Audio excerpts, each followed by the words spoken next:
And hello everyone. Actually noticed that rates alerts not working for some reason. The sound was kinda too loud. So happened because last time when I was what was I doing?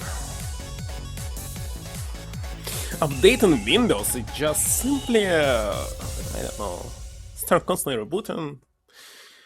Other stuff was happening. They had two Windows 11 after this, and it actually didn't help, etc, etc. So it was one of the reasons why I was not streaming, but it's not the only one. Alright, so I have 4 tickets right now. You can tell me 2 numbers and I'll check them.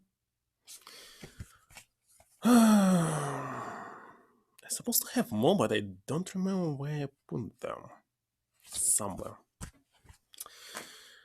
2 and 3. 2 in the middle.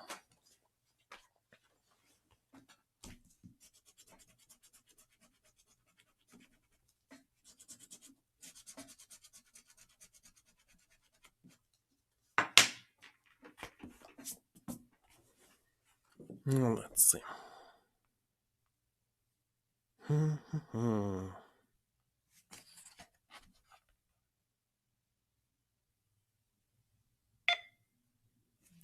That's 10. Come on, focus. Here it is. The second one also 10? How the heck it's possible? So it's 20 in total. Alright, Let me send it.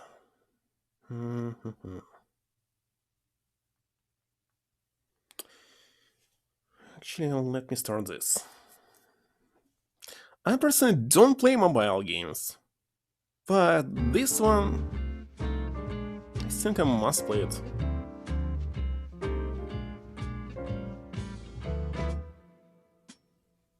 But maybe it will be terrible.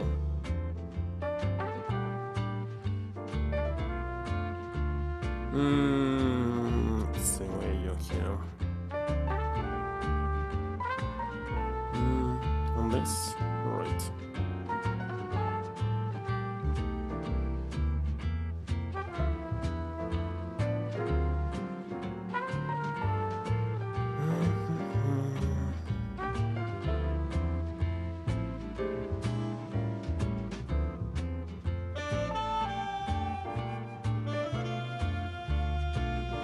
Done. Next I need to go in this mode. It's called guided access, but that's the only way to get rid of this bar on the bottom. Next, let me check the sound. Test.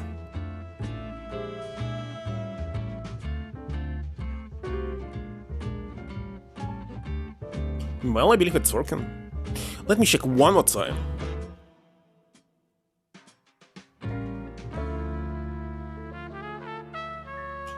Yeah, it's working.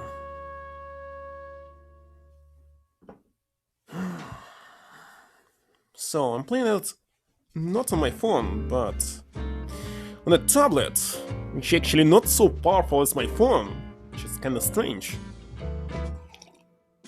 But I believe for this game, that's enough. Also, what's interesting, on the pad, screen is kinda bigger vertically, and actually because the game is actually, it's almost 4:3, but not almost. There's more screen visible. More. On the phone, when I started this game, it's actually was cutting up and bottom part of the screen, making it widescreen, but yeah, it was horrible. So it's better to play games on the pad. The question is, how supposed to do this? Switch to iPad on the last moment. There's tons of cables. Something can be accidentally disconnected. So it's kinda dark, but wait a second, because I'm in guided mode, I cannot change the brightness.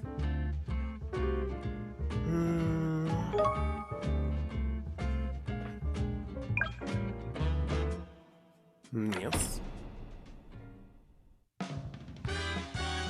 I don't know, it's better to put it somewhere on top, not having it on the table. How can I fix it?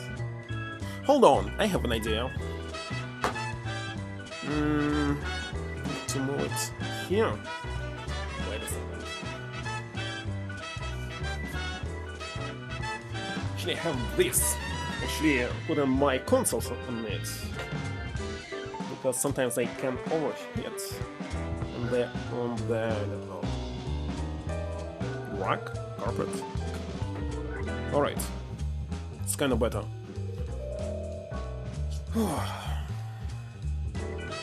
Much better. Next, my mouse is here. Holy shit. Alright. Something like this. So, how many files here? 9? I'll better Google it because I don't want to miss anything. It's also a DLC to play this game fully. Must buy all the packs, how they call it. Okay, Layton, brothers, number of files, maybe walkthrough. Mr. Rom, okay. There's some became page. 9 files. Originally only 3 available, with some 10 in total. The first one is 0. Which actually has no gameplay in it. Alright.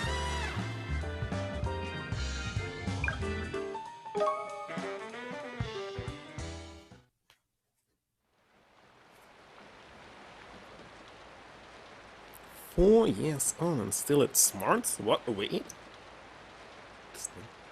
Heavens opened that night and the rain, that fatal night when I lost my way. Why is he so fast when he killed me?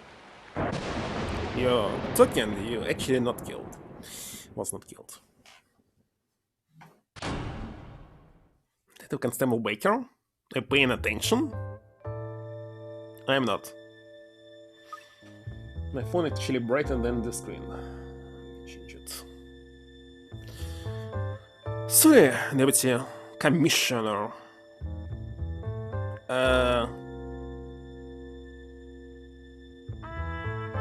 Which gender is this person?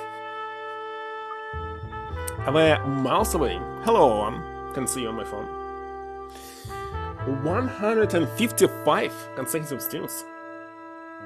It's constantly saying this month. This month I didn't play at all. And we're miles away. It's such a nice day out there. Couldn't help gazing out the window. All this sunshine must be a good omen on my first day, don't you think?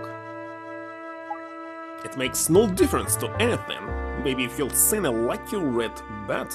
What the heck is lucky red bat? No idea. Anyway, look, don't forget, you've been assigned to what can only be described as a back office. I wouldn't be at all surprised if it's closed down tomorrow, quite frankly. Yeah, but that's, well, are the cases that no one else can solve get sent, isn't it? It's like an X-Files. Originally they had something like unsolved cases, but maybe it was unsolvable. Maybe it was on the N something. Don't really remember. Anyway, it was full and they used another letter for them, X. That's why it was called X-Files. Where the real stinkers get cracked. Actually, it's magnetic. Seriously. Didn't know this. This one is metal. Let's send in. Quite so, Detective Constable Baker. Don't let Deputy Commissioner Chan put you off. Hmm?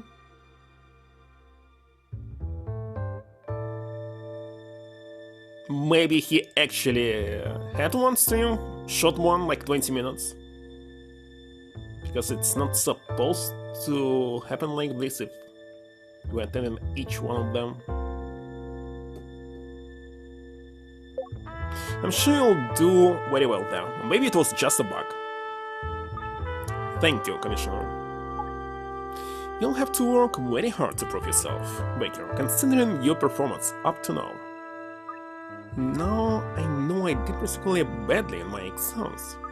Well, that's just because I had a bad Balti the night before.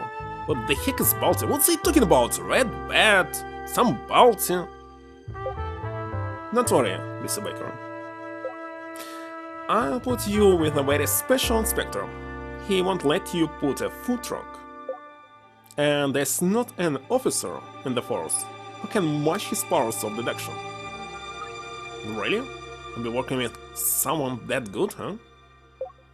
Oh yes, he's exceptional. In fact, I doubt there's a mystery he couldn't solve if he put his mind to it.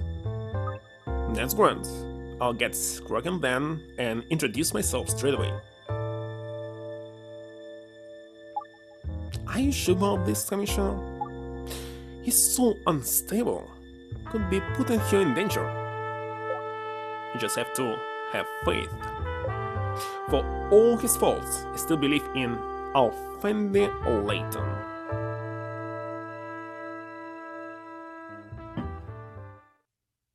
That's it. The first file.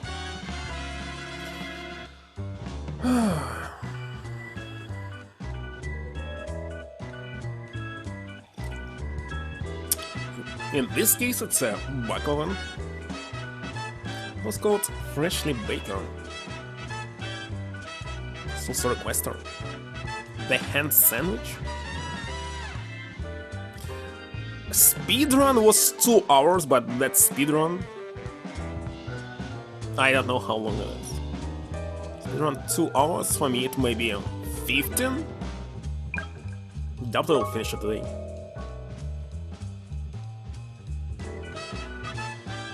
I'm that sorry I'm late. I'm the new place, everyone. Well, seeing as I got the place to myself, I might as well have a practice. And the true culprit of this crime is you. Hello, Marco. Of course. And now the Layton game. Actually, the next game after I play it, the last one, supposed to be for 3DS. But after this will be only 3DS games. This one is only one. It was released for mobile. Only for mobile. Exclusive. So, playing it. And a likely introduction, I must say. No, Who are you? Lucy, Lucy Baker. I've just been assigned to this office. So let me move the microphone. Maybe it's still a little bit down. Oh yes, I do seem to recall reading some memo about a new assistant the other day. That's me. Pleased to meet you. I don't think I caught your name. Oh yes, sorry. I haven't introduced myself yet, have I? I'm Alfendi Layton, Inspector Layton around here. But please don't feel obliged to stick to formalities when you address me.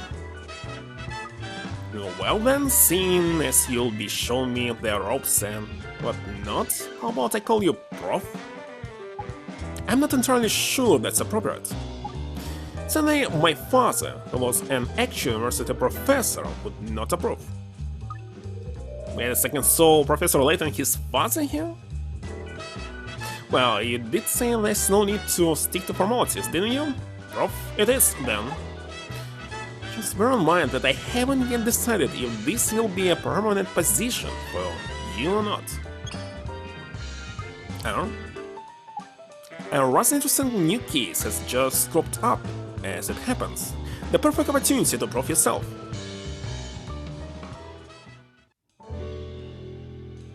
And that's how I got started working with the prof. Because it's so progressive. This first case we're at a hotel. The popular something again class were killed out balcony of your room.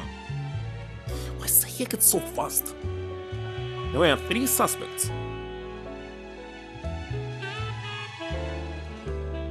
I found a lot of them were dead sons, to be honest. But the prof somehow seemed to know who'd done it from the start. And that the key to solving the whole thing were in that sandwich.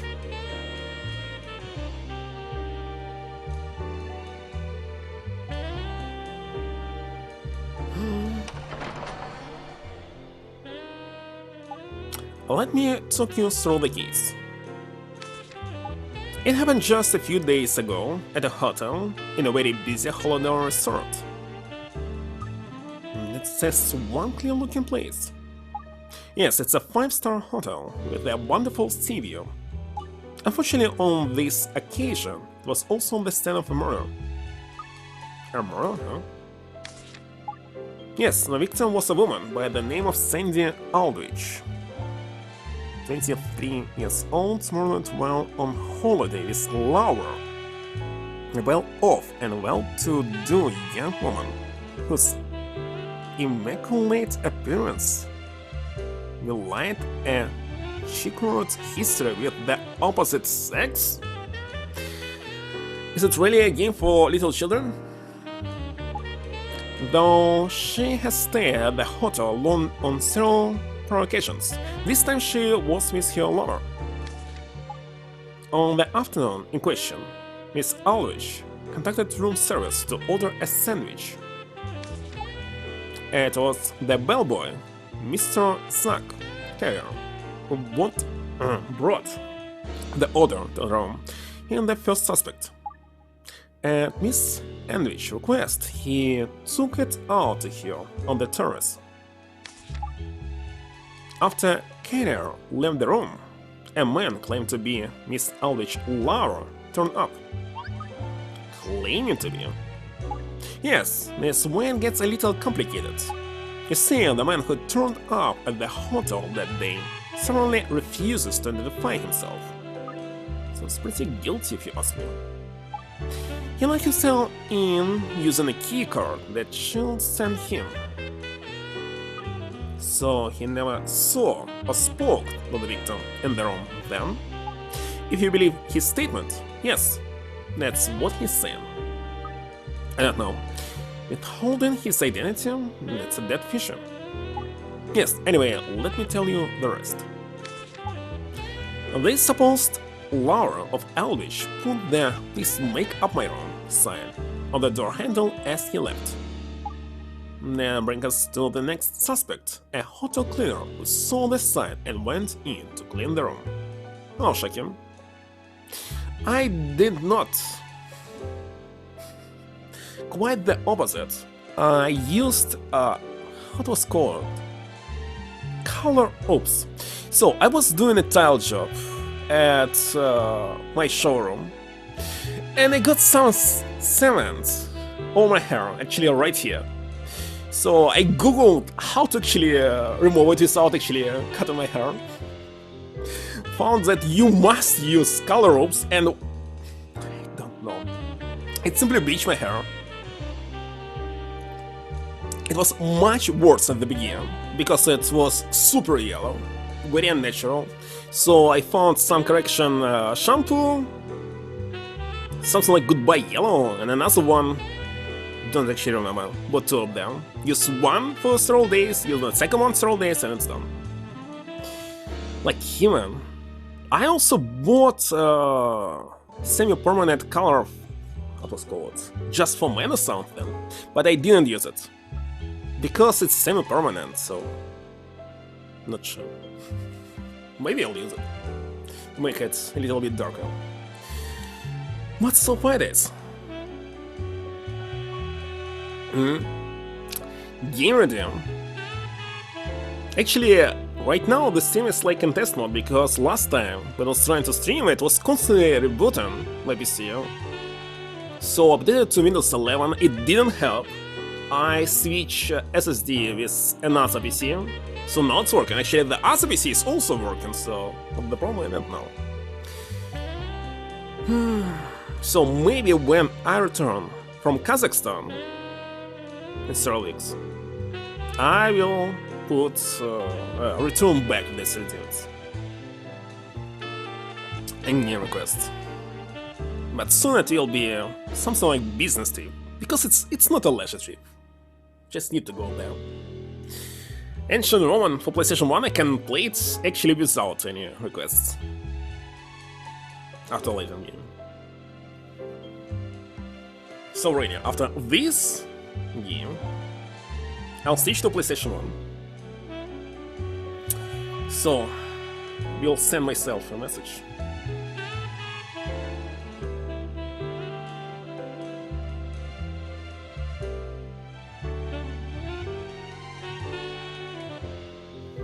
Done.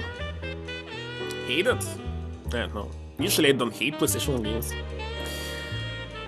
Just because they're PlayStation. For something like Sega Saturn, I would say that I hate it. What's next? Her name is Vera Wipovsky. She started to clean the room, as normal. At some point, she drew the closed curtains back and noticed that Aldrich was outside on the terrace. Seeing her slumped over the table, since Wipovsky thought that Aldrich had just fallen asleep, but sadly that wasn't the case. She had been strangled to death, and she lay there with one hand inside the sandwich she had ordered. sandwich? Yes, Eldritch Hands was sandwiched between the two slices of bread, along with the other fillings. Whatever could that mean? If you manage to work that out, you'll pass my test. Because actually I want to play this Tomb Raider for Sega Saturn, and I tried to play it, and it's much worse than PlayStation 1 version. But people saying the opposite, that it's better, it's good. It's actually not. But I'll play it. Hello, Sonic. You managed to work that out, you'll pass my test. Well, I'll do my best. Yeah, the original version of Tomb Raider was for Sega Saturn. It has additional feature that's missing in PlayStation 1 version. It's like shadows and dynamic lights, and because of this, the game is actually unplayable. It's like impossible to see what's going on in front of you, and there's no light like in the second game. So when they added the dynamic shadows for PlayStation 1 in second Tomb Raider, and added an additional flare, the light source, it was much better. It was playable, but the first one not. Good. Right, well, let's see what we have on the suspects so far. Okay, I'm all ears. As I've said, we're looking at 3 possible suspects. Firstly, the mystery man, who claims to have been the victim's lover. Age unknown, no ID, but claims to be victim's lover. A man present at the hotel on the day of the murder. He says he's Aldrich lover, but that remains to be proved. Rude, but well presented. He does admit to having been in the room at around the time of the murder. However, he claims he never saw or spoke to her. So do you think she was somewhere else then? Either that, or she was on the terrace and he simply didn't notice. It seems the curtains were closed when he came to the room. I already confirmed that it's impossible to see anything on the terrace with the curtains shut. Still, you'd think he'll figure it out. I mean, you'd know, wouldn't you? If you were lovers. And he won't tell us his name. Come on, do we really have to look any further? It were him. Let's just move on to the next suspect, shall we? Before making any rush judgments. Hello, Alex Lion.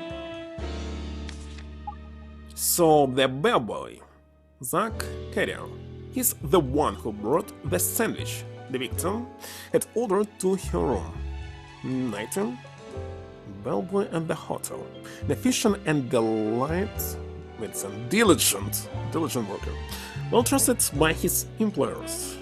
In truth, he's a clean freak and a narcissist who spends hours in front of a mirror. Why do you need such information? And this Carrier fellow, he saw Aldrich when she was still alive, didn't he? If you believe his statement, then yes, you're the last person to have seen the victim alive.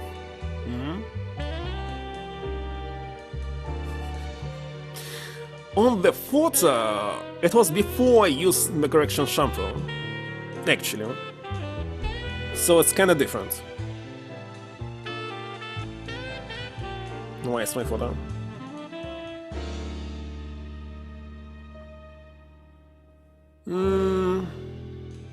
It's slightly different. It was like more yellow, now it's more gold. I don't know. I need to change this, that's for sure.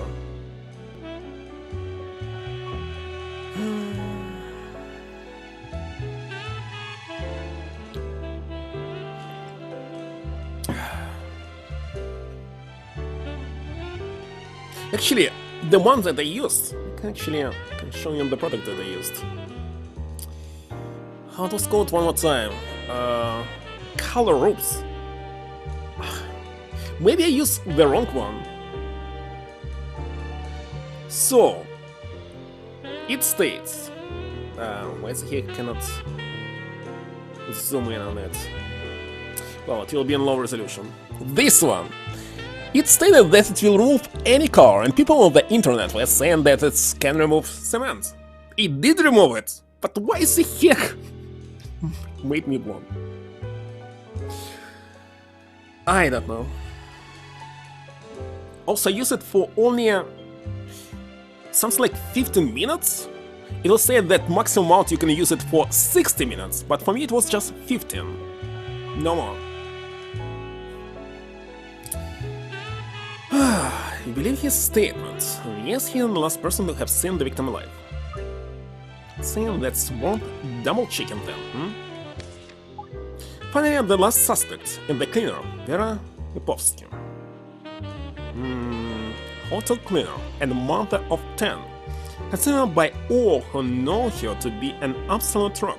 However, she worries that her husband may have an affair while working away. She saw the service request sign on the door and entered the room to clean it and discovered the body. The one who discovered the body, Fisher. And that's everyone who is under suspicion. You can check files.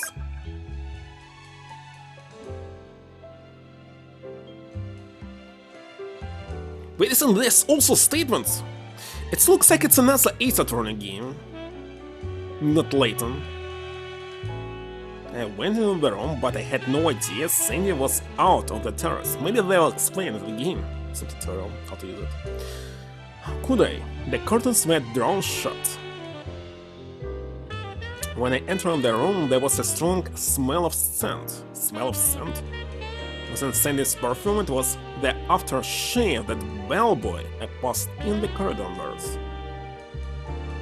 I left the room and hung the "Please make up my room" sign on the handle as I went. There was an absolute pigsty in there.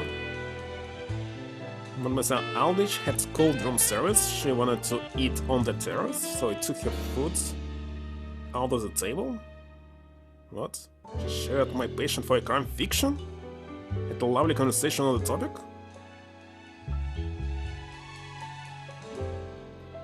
Only cleaned the room, that's all. The sign was on the door. All the doors lock automatically when they close. I have a master key, you see. Opened the curtains while I was cleaning the room, and there was the young girl out on the terrace. I was surprised, so I called out to her, but she was dead.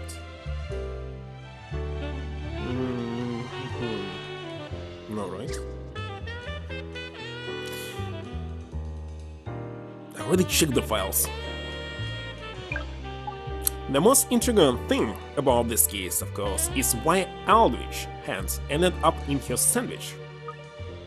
That's serves a right brain teaser, and no mistake. Obviously, it couldn't have just happened by chance. It probably has some meaning. Okay, I follow you. I'll be sure to have a good look into the sandwich. So, now you have all the information. Who do you think the culprit is? Already? Just on the top of my head, you mean? And I better take a look at the crime scene and all that stuff first. The crime scene's available for your inspection just over there. Over there? How do you mean? Have a look.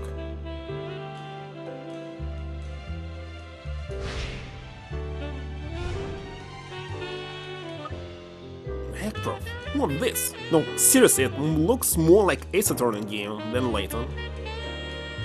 Might have some anticipation. But isn't this time limit on top? This the reconstruction device faithfully reproduces any crime scene right down to the minute. She is let's say, new detective, maybe a new police officer. And really, she's helping Layton, and Layton, he is on the right. And he is saying that he is son of some Professor Layton.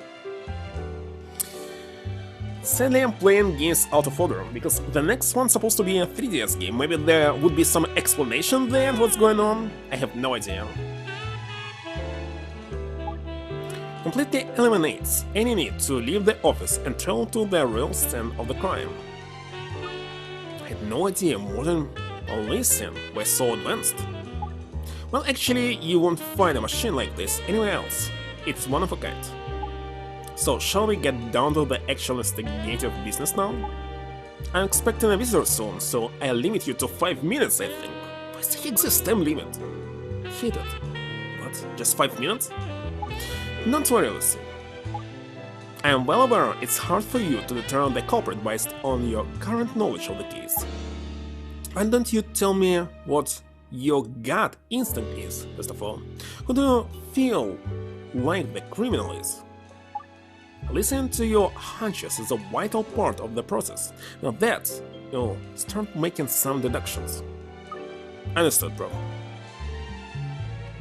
Tap and slide left or right across the screen to rotate the view. Tap and slide with 2 fingers if you want to move the viewpoint around. And zoom in on particular points of interest by tapping inside the areas close by a dotted line. When you're ready to say who you think committed the crime, tap name the culprit. Top right. Once the timer hits 0, you must stop investigating the crime scene and say who you think is guilty. Use the menu icon at the top left to access your case files and various other options. What will happen if I fail? There's a white marker on everything you can examine. Tap the marker to enter any new info into evidence. Once you examine everything with a white marker, say a tick in that area on the overall view. By setting the camera marker at the bottom of the screen right and left, you can zoom the view in and out. When you want to get an overview of the whole crime scene again, just tap zoom out. A pointed plan that gives the area something of a Mediterranean feel. A few of the leaves are wilted. How are you supposed to know what the heck is Mediterranean?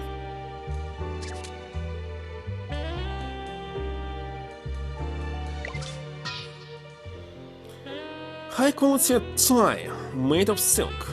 It's curved and creased, showing signs of having been pulled very tightly.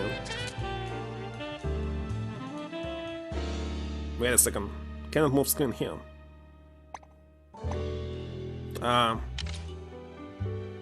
Okay. Deck chair designed for lounging in the sunshine. It reclines and is fully adjustable. Listen, how the heck is this working? I need to move this one.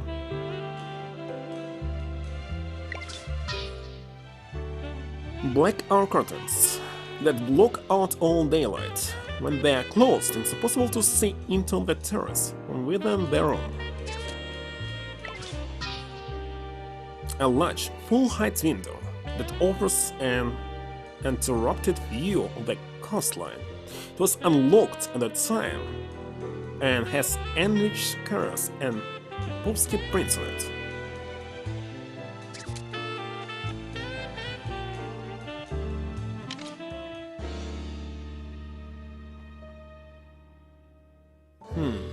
So it's working.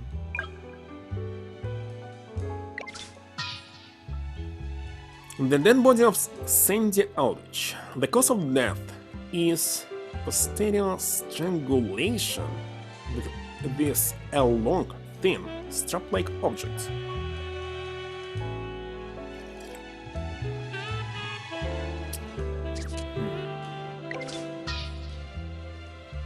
A round table made of wood.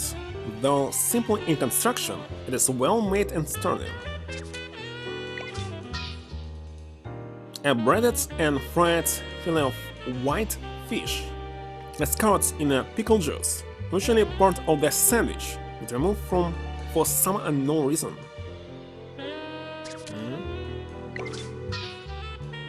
A glass of juice made from a bountiful assortment of tropical fruits. There's no indication that Aldrich drank any of it. Carrier's fingerprints are on the glass. An extremely full double fish sandwich. Double fish. One of the hotel's popular specialties. Not a single bite has been taken from it, however. So what?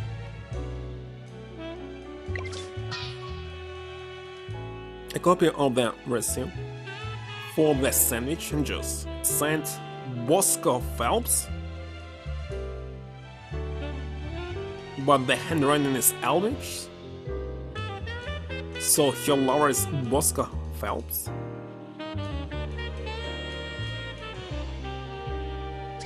And how supposed to solve it?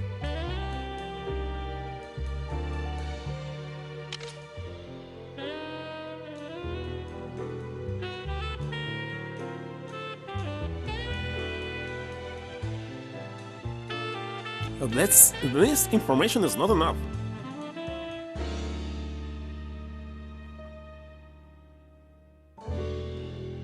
How the heck? What's inside the options? Nothing.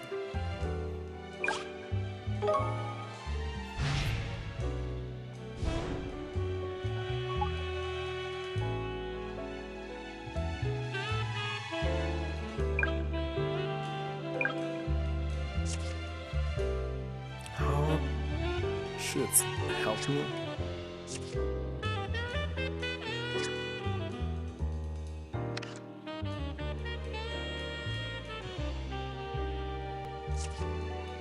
Why the heck she sound like this? And remove the fish.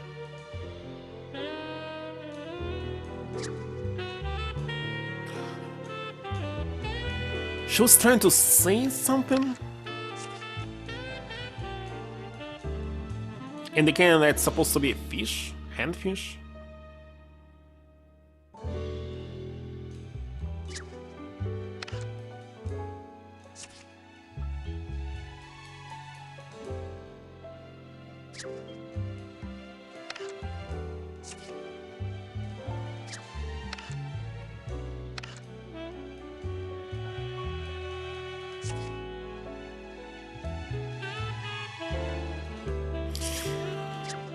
Holy shit.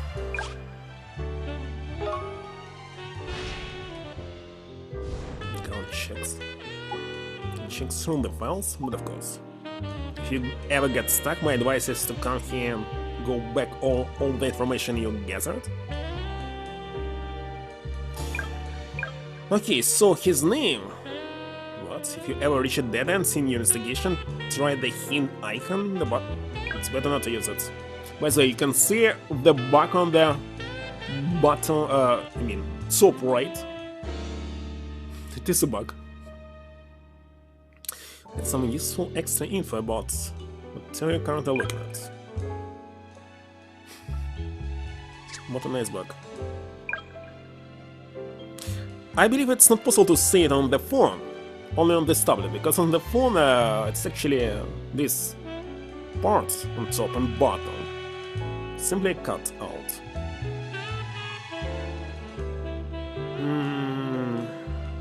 The curtains were drawn shut. Smell of scent. Make up my own sign. Crime fiction. Master key.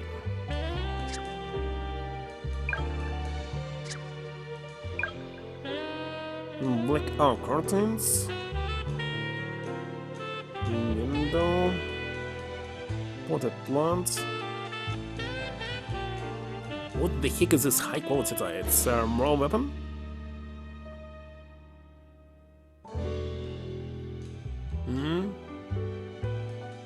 And the game? I have no idea. Should be the future. Strangely enough, everything happens in a Saturn game, for example, in the future. So when the game released in 2005, it's actually 2025 in the game.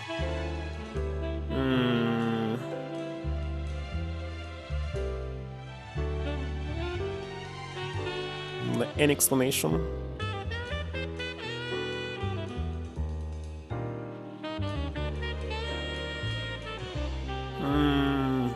Nothing. No information.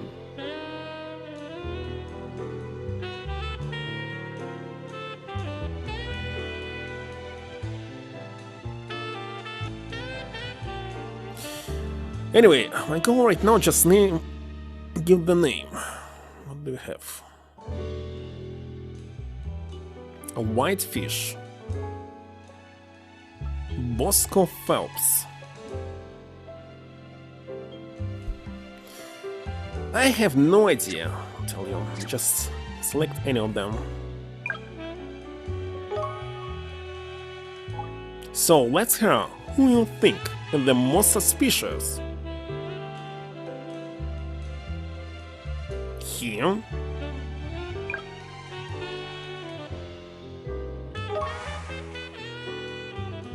I see.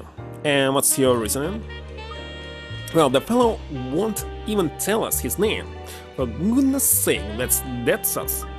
I mean, what else isn't he telling us, huh? Basically, there's more to this man, whoever he is, than meets the eye.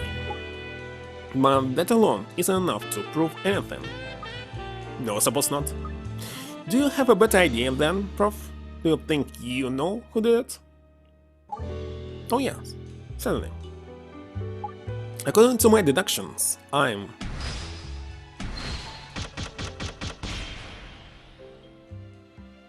97.6% sure of the killer's identity. He only worked to one decimal place? I'm shocked. The fact is, there's an unusually simple case. I've been able to ascertain almost exactly what happened on the day of the incident. Nevertheless, there's 2.4% window of uncertainty which cannot be ignored. Because of the helpful fellow that won't tell us his name, is it? Actually, that's one area of uncertainty. Yes. So it were the nameless wonder after all. There have been alarm bells ringing in my head ever since you said he were claiming to be their last boyfriend. And this were a crime of passion.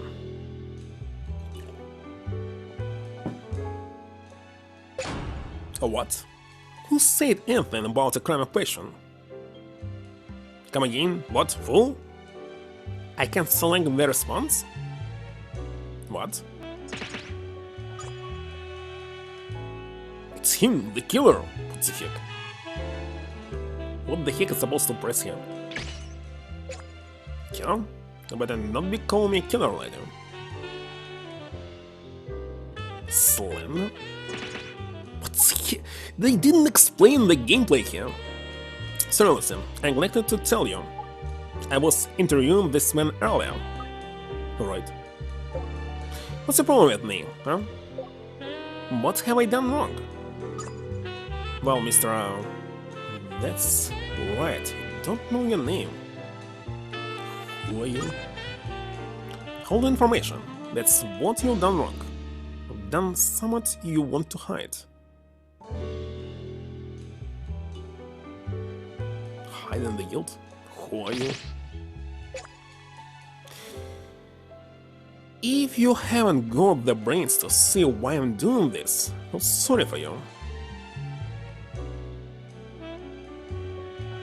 I pitied the fool? Oh, that's his responses. Now let's all try to remain calm, shall we? It's all conjecture. No one's making any accusations. As if you could explain why you feel the need to withhold your identity. Okay, sure. I refuse to tell you who I am, but I swear I've done absolutely nothing to break the law. I can't have my name printed in connection with this kind of thing. Got my business to think about. I see. So you run a business? Mr. Top? I might do. What the heck is this? Implicated? Why the heck they didn't explain this? And you worried about possible bad publicity if you reveal your identity, is that right? Looks like we are not selecting anything. Got it in one, officer. Look, I've told you everything I know about what happened that day. Where I was, who I saw. Until my lawyer turns up, I am not obliged to tell you anything more. I see. That's fine. We do understand. You're free to go then. You're just going to let him waltz out of here? Yes. Have another appointment now, anyway. But that smile, that's after shave again. I don't know why you're making such a fuss about me. Have you got the guy who did it already? Actually, we have yet to make a firm decision on that. But I'm good to go, right? Just don't go too far until we got this mess sorted. Around? I won't try to run, if that's what you mean. Once my lawyer's on hand, I'll answer all your questions. He's so full of himself, going to find summit on you. You mark my words. Well, first we have another interview to conduct with someone else. I believe he's already waiting outside. Mr. Zach Carrier, isn't it? Oh, that's my name. May I ask what all this is in aid of? And the last person to have seen the victim alive, we were hoping you will be able to assist us with our inquiries. Inquiries? Yes, we investigated the young woman's death, and we'd like you to fill in a few gaps for us. Hold on. If this is all you're asking, I'm happy to try to help you. As it happens, so he's Frenchman, they don't say at the beginning of the words like age? As it happens? I'm a great fan of crime fiction, have many things to say about this case, Inspector. Well, I look forward to hearing your opinions, Mr. Carrier. For example, something Vera, you know, the cleaner, told me it's very strange. It is about the sandwich. The hand sandwich? There were a piece of fried fish just next to it that caught my eye. Very sus, if you ask me. You have noticed? Bravo, mademoiselle. You are detective par excellence. Sorry to disrupt your Agatha Christie convention, but I'd like to start my investigation the corpse by. If we can establish how Miss Aldrich died, you may learn something about the sandwich mystery in the process. Of course, this elementary detective work. N'est-ce pas, Inspector?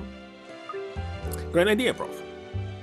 So listen, let's get this investigation underway. Right here.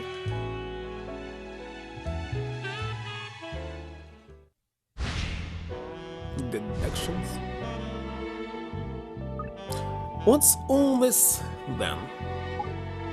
There are the issues we need to resolve in order to discover the truth behind the case. Pick whichever one you think you'd like to tackle, and we'll start investigating it. Right here, Prof. This famous list key issues about the case. Remember to examine the crime scene for relevant info. Tap the silhouette in the center to describe the crime suspect. You just need to do some more general investigating. Tap crime scene in the bottom left. Wait a second, just the first keys, but it's kinda long. First examine. Why is the heck skip it? The body. Maybe find the cause of death or something. I'll get on it right away. Start investigating? But of course, why even asking you? You want to tackle something different instead? Just stop deductions. some evidence relevant to what you're investigating. Check the guide box at the top of the screen. Why the heck I must do it one more time again?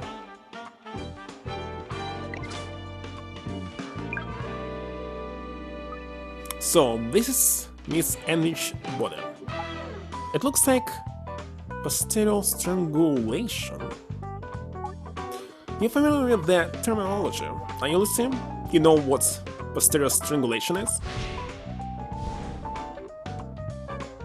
Tap back at the bottom left if you want to take a break from the questioning. Squeezing someone's bottom?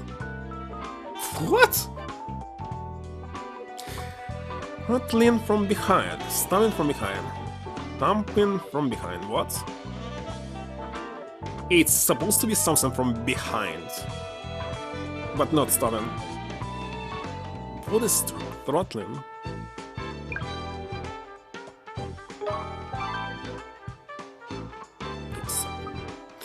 Hi, posterior strangulation means someone wrung your neck from behind. Precisely. That was an easy one. Sadly, not all of the problems we tackle here have such simple answers. No, I'm sure. If you're ever up against a brick wall, you might appreciate a hint or two about the evidence. Just tap the hint icon next to the evidence in question. Better not to do this. Thanks for that, Prof. I'll bear it in mind. Maybe you fact finding, then tap the hint icon. Got it. What about the moral weapon now? Are you already located it? I believe yes. Oh, sorry, Mr. O'Connell. Yes, according to the report, they did find the moral weapon at the stand. Let's see if you can uncover it too. Shall we listen? No problem.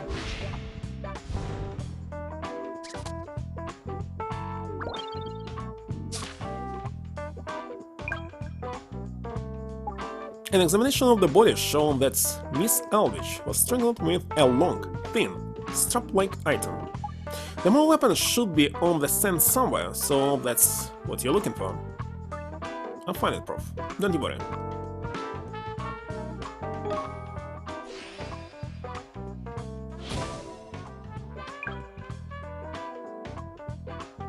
This one? I found a tie here. Look. Yes, which would be consistent with the marks left on Miss Enrich's neck. So this is then we found the moral weapon. Of that cravat? Again? Oh, do you know something about this time, Mr. Carrier? Oh, the cravat of the lover of Mademoiselle Aldrich. I believe his name is Monsieur Phelps. Bosco Phelps. But did you know his name? Oh, I was something of a confidant to Mademoiselle Aldrich at times. She told me his violence had become too much for her again. On this occasion, the hotel was her refuge.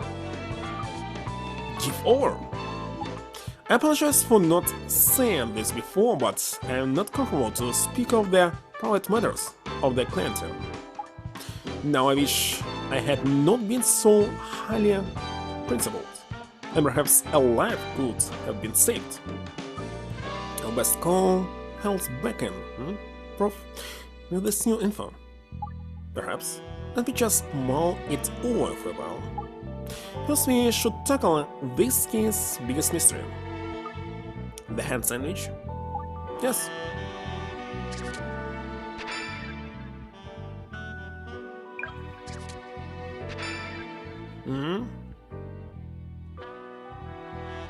Ah, they updated his name?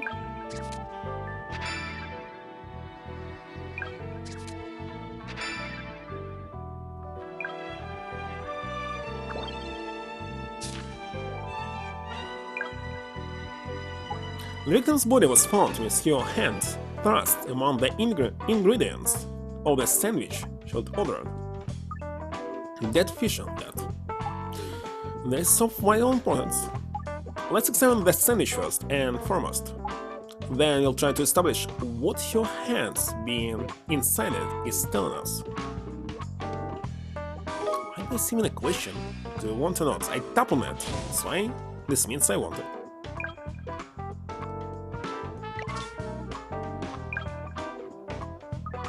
Then the Sarnian question. Sorry. Yes, the mademoiselle's hands inside. An intriguing scene in it. Has this some kind of dying message? No. As I said in my statement, Mademoiselle Alwich shared my passion for crime fiction.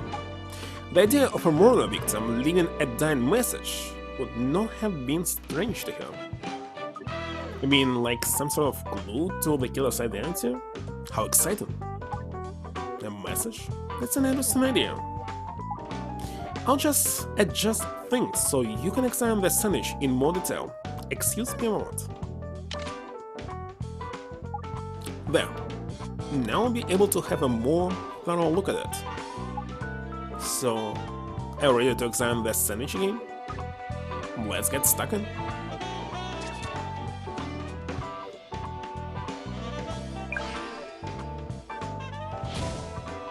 Come on.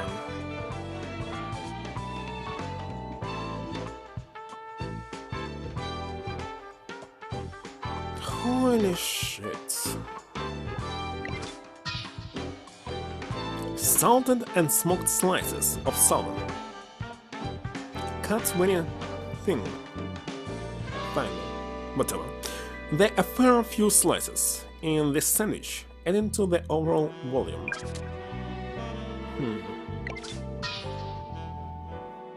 So much shredded lettuce that is spilling out of the sandwich. Exposure to the air is starting to turn the leaves brown. Pineapple? Extremely seeds? Timed pineapple. It's doing here. A number of finely sliced pickles. They have a unique smell and flavor that is an acquired taste. That is an acquired taste? Pickles? I had never heard about this. Beer is acquired taste. Coffee is acquired taste. But pickles?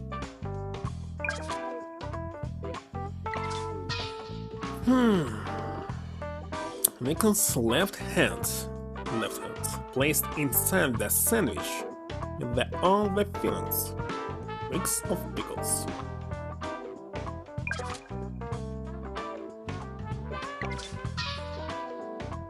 A number of slices of hard-boiled egg. The yolk is firm from the egg having been boiled for a sufficiently long time. So, you had a look over it now. That I have. That's one of the reasons for your hands to be in this sandwich. I wonder if it's not why your hand is in there, but where your hand is in there, if you see what I mean. That's interesting.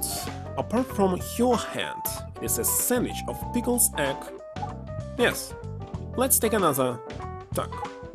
Can you think of what Miss Aldrich might have been trying to convey in this damn message of yours?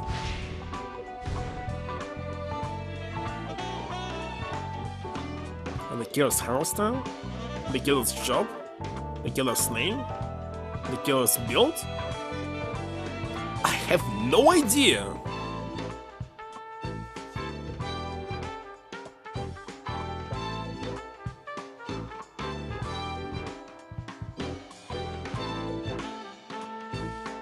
Can be named, but maybe it's built?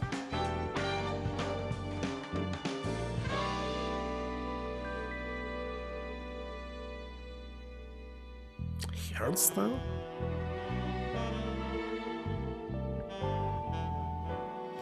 Let's let hairstyle. Wrong. No, I do not think this can be the answer. There's no penalty. Just like the wrong one. Use your eyes. Well, let me think again then. Name? That's what I thought from the beginning. And why do you think that? What do you need to look at to read and each then message? Feeling colors. What your left hand points at. The shape? Feeling order? Order?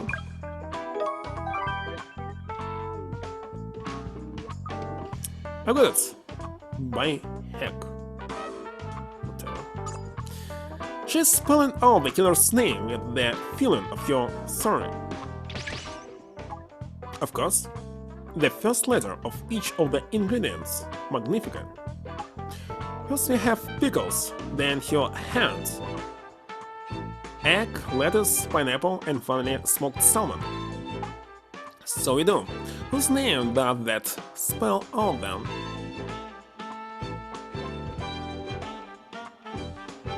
Him?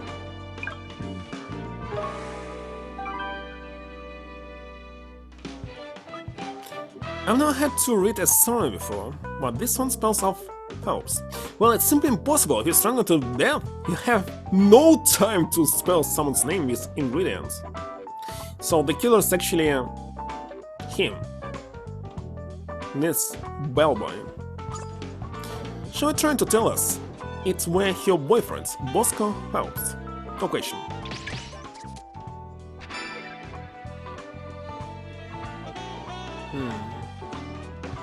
What's your first letter is P?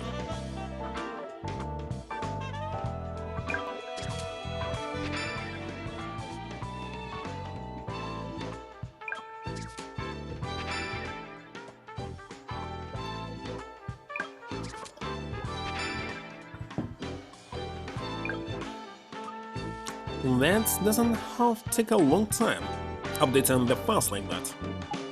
Yes, I know. But you'll find a lot of extremely relevant information in the updated files. Don't overlook it. I hear you, Prof.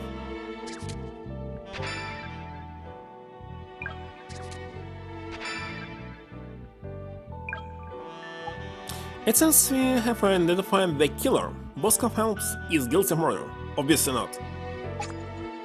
You must arrest this most violent criminal at once. Don't you worry.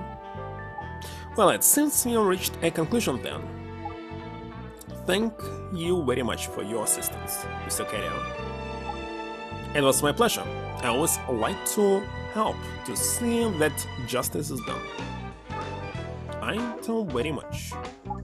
Do not hesitate to contact me if there's anything else I can do. I assure you, we'll be in touch.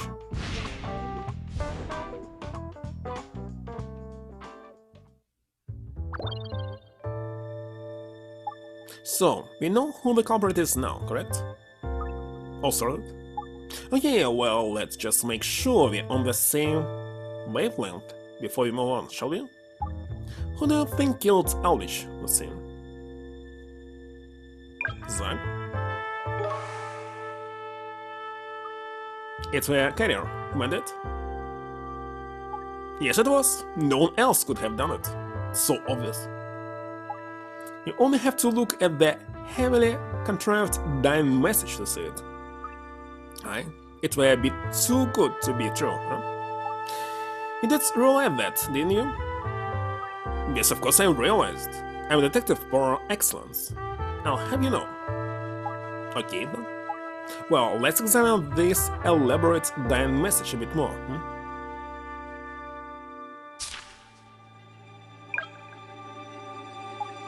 This so-called dying message that names Phelps as the culprit is clearly fake, concocted by someone who did not know the man very well at all. Sound like Carrier, you mean? Yes, there's even evidence on the scene to support that theory. Suppose you're expecting me to find it, are you? An excellent detection of the scene. Get to work then.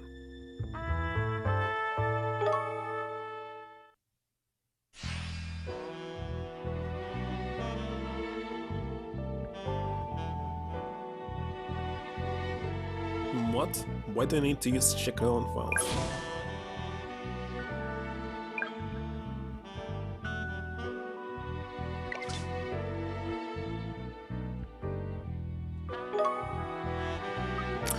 This is it. I am this receipts. And that's the way. Can you show that that message can't have been left by Aldrich? That's right. I'm glad you spotted. Just so we're clear, what is it about the receipt that explains the Diane message as a fake? Aldrich signed it? The foot shouldered? The pen color? The spelling of the name?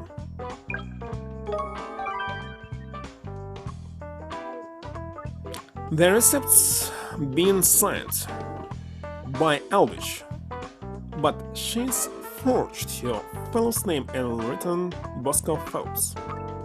But going from the sorry message, the spelling is Phelps.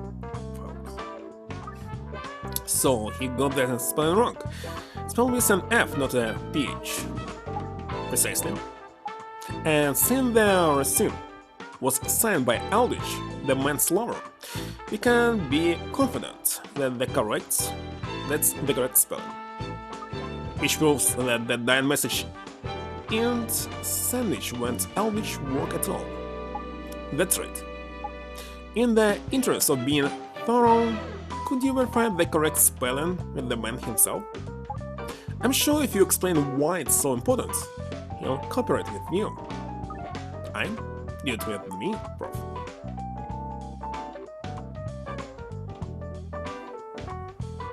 Hold on. You were right, his name's Bosco Phelps, with an F.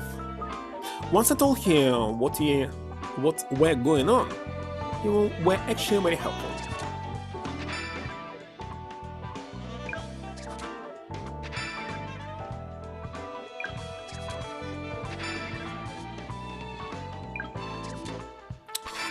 Going to show each one of them? Good, so all deductions were correct. It's in the back then, It were Zach Carrier, no question.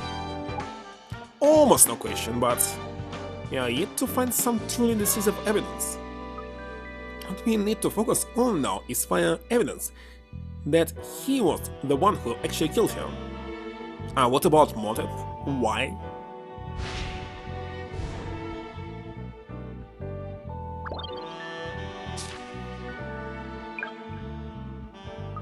Evidence that Carrier committed the crime?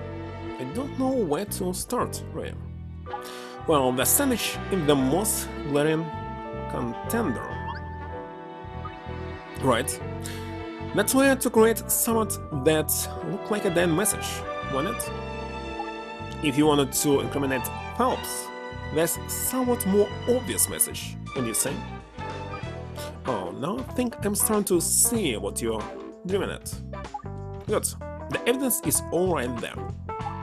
Evidence that shows why he had to put Andy's hand in the sandwich. No. Sorry, bro. You lost me again. Okay, well, you had a look around the crime scene, so let's turn our attention to the statements. Is there a particular statement that makes you stop and think? Which one?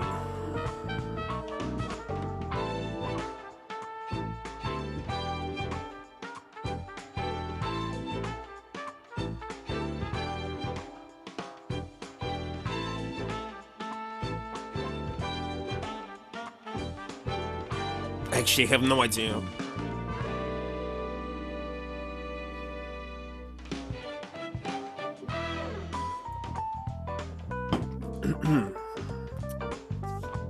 Statement related to why the victim's hand was sandwiched. No idea saying it was out on the terrace. The curtains were drawn shut. Drawn shut. Can't be. When I entered the room, there was a strong smell of scent. It wasn't Sandy's perfume.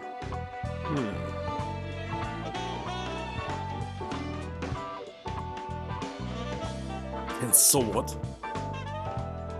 Please make up my own sign.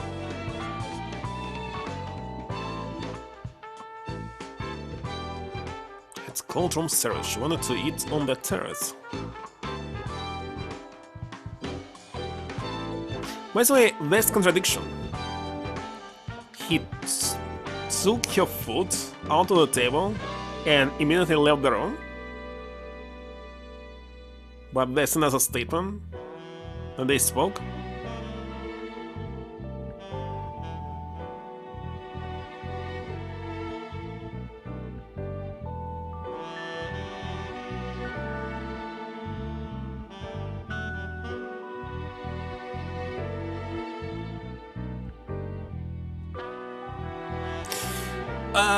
Where? Which one? I'll just pick anyone.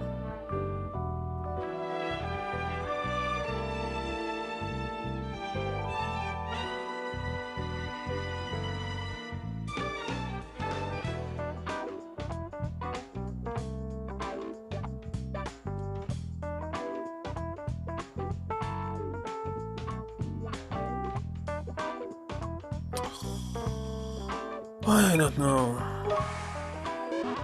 Because it's wrong. But each statement. I don't see connections at all. If you're struggling with him, why don't you examine the victim's hand again? Victim's hand again?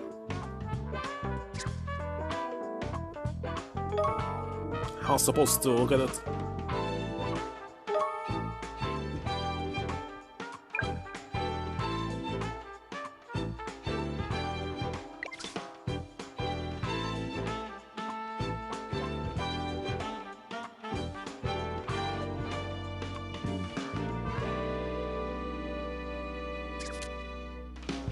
And so what?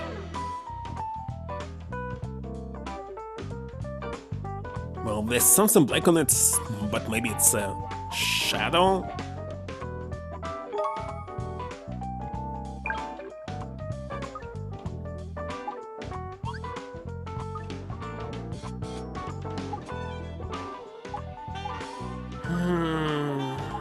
Skip all this.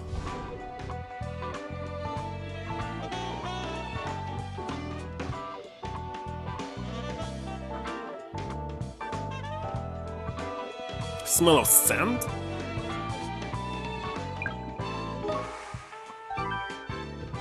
Alright. Well, always talk about perfume and aftershave, and that in this statement seems a bit odd to me.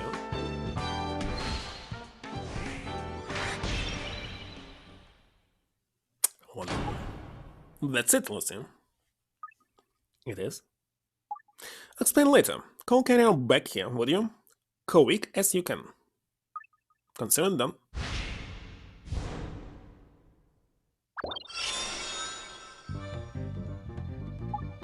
We now have enough evidence to prove Carrier committed the murder. This time we'll crack him.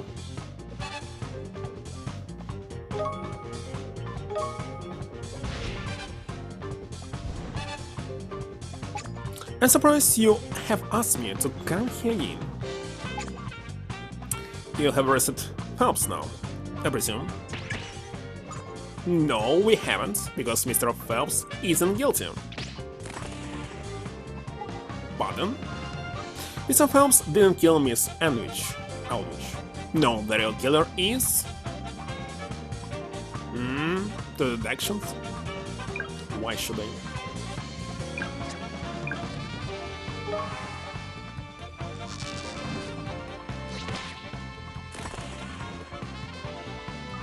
The real killer is you, Mr. Zack Carrier. Mon Dieu, I cannot believe what I'm hearing. You have already established that Phelps is the killer now. That's yesterday's news. You're the new kid on the block today, and it's going to stick. Are you out of your mind? The cravat of your lover, the damn message, everything points to Phelps. Let's say it all points to him. Fine, everything points to Mr. Phelps, because that's how you set it up. If Mr. Phelps were truly the culprit, surely he would have gone to greater length to hide the murder weapon. And there's evidence that proves unequivocally that the author of the damn message was not Miss Aldrich. Impossible! If you have this evidence, show it to me. I do not believe you. More proof that it wasn't Aldrich who created the damn message?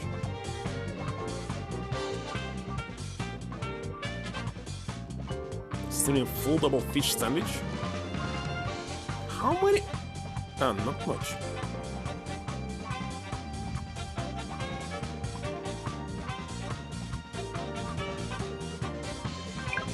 This one?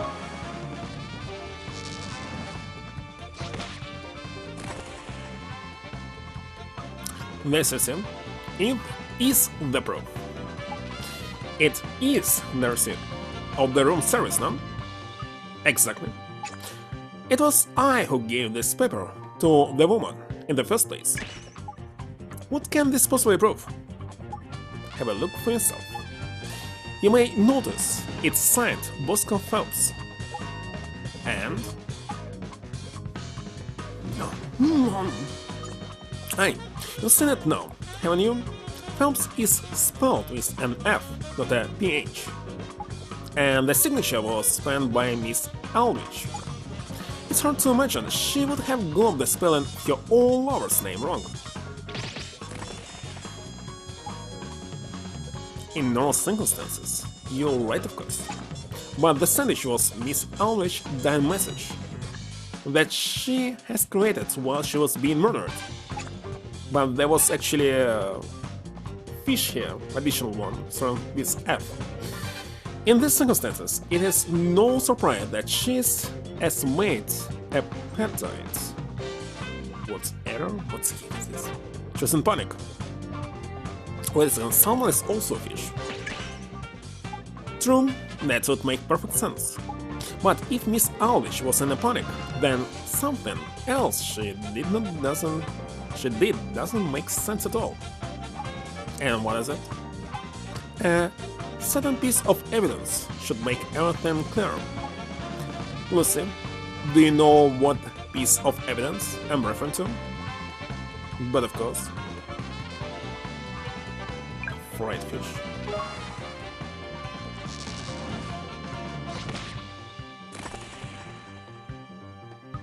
It is this piece of fried fish with pickle juice on it. That means it were an sandwich originally, either just above or just below the pickles. I'm sure I don't need to point out what the first letter of fried of fish is, do I, Mr. Carrion? No. Anyone who knew the proper spelling of Phelps wouldn't have taken out the fish finger and stuck in a hand. But wait a second, if you don't stuck your hand inside of it, nobody paid attention to some sandwich. No, they just have taken out the pickles, leaving Phelps. Oh, and look, no hands. Sad. The idea that someone could think to remove some fried fish and put their own hands into a sandwich while being strangled to death is a little too hard to believe. No, the person who created this had plenty of time, but sadly didn't know the spelling of Phelps. Sound rather like you.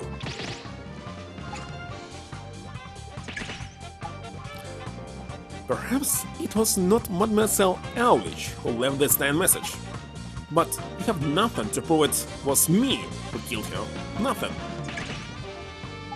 We have proof. You see, we have to ask ourselves why the culprit placed the victim's hands in the sandwich at all. You have just told me to create the misspelled damn message, no? No, that's not it. There was another motive for making sure the victim's hand was in the sandwich. Listen. Smell? Want? Cool it down? To trap it in place? Smell.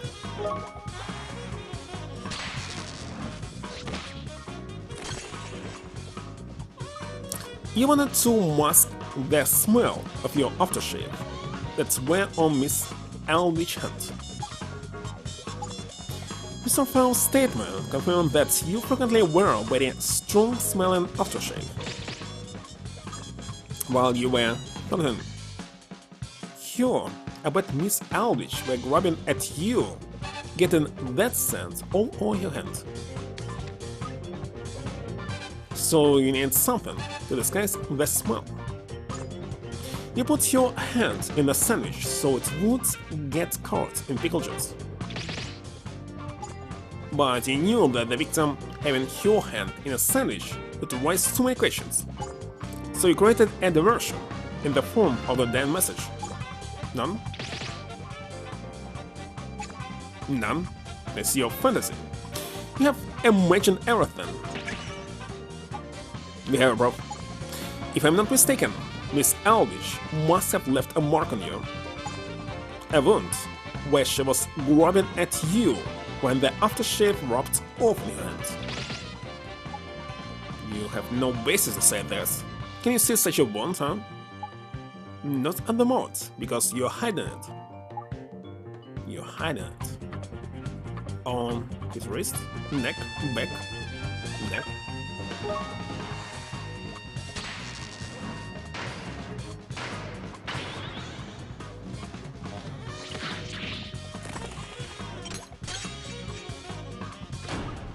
It's on your neck.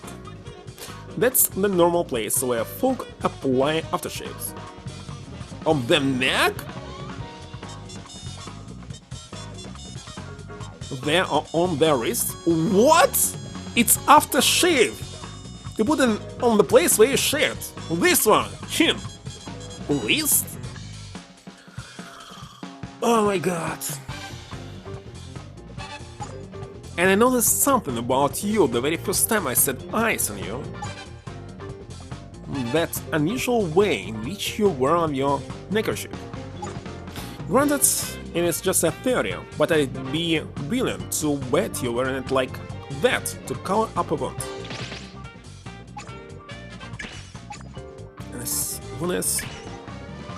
So admit it, there is a wound, then. You'll be able to compare the shape of the wound with Miss Aldrich's fingers to ascertain the truth. Unless you'd rather spare yourself the embarrassment and admit to it now. None. It was all her. She's to blame. She was. Just how much money did she think I had? All his savings? In just 1 month? You were paying him money? Were you? Our job is done, Lucy. The case is closed. The lawyers can take over from here. Good luck to them.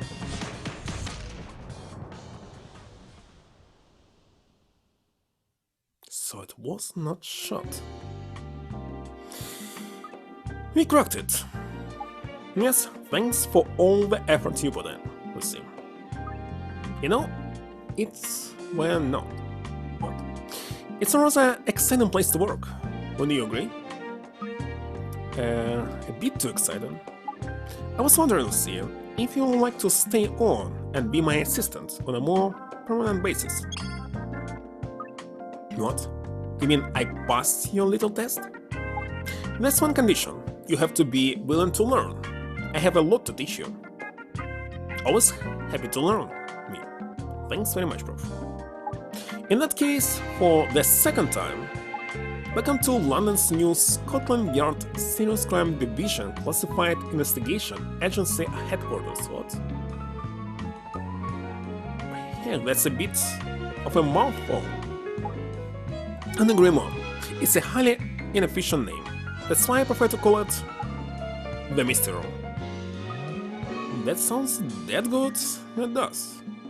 I work in Mystery Room. I'm ready to go now. Check all your crimes with me, and I'll bat them down one by one. That's just the sort of attitude you need, Lucy. Keep that up, and you'll do very well. Your sharp instincts remind me of my brother. Have high hopes for you. A brother, you say? Yes, I'll notice you one day.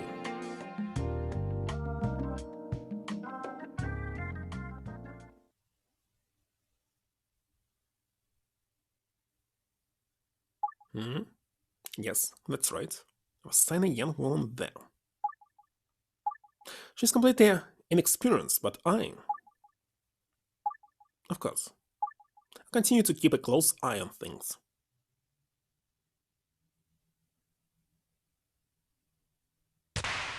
So I spent 1 hour and a half on just the first case. Okay, let's say just 1 hour. So it's at minimum 9 hours, but definitely more. For sure. So the game is not short. Especially it was just one star difficulty, next 2, 3. What? 4? 5? Need to take a pause. Let's see this. Be right back.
I just noticed that I was completely muted.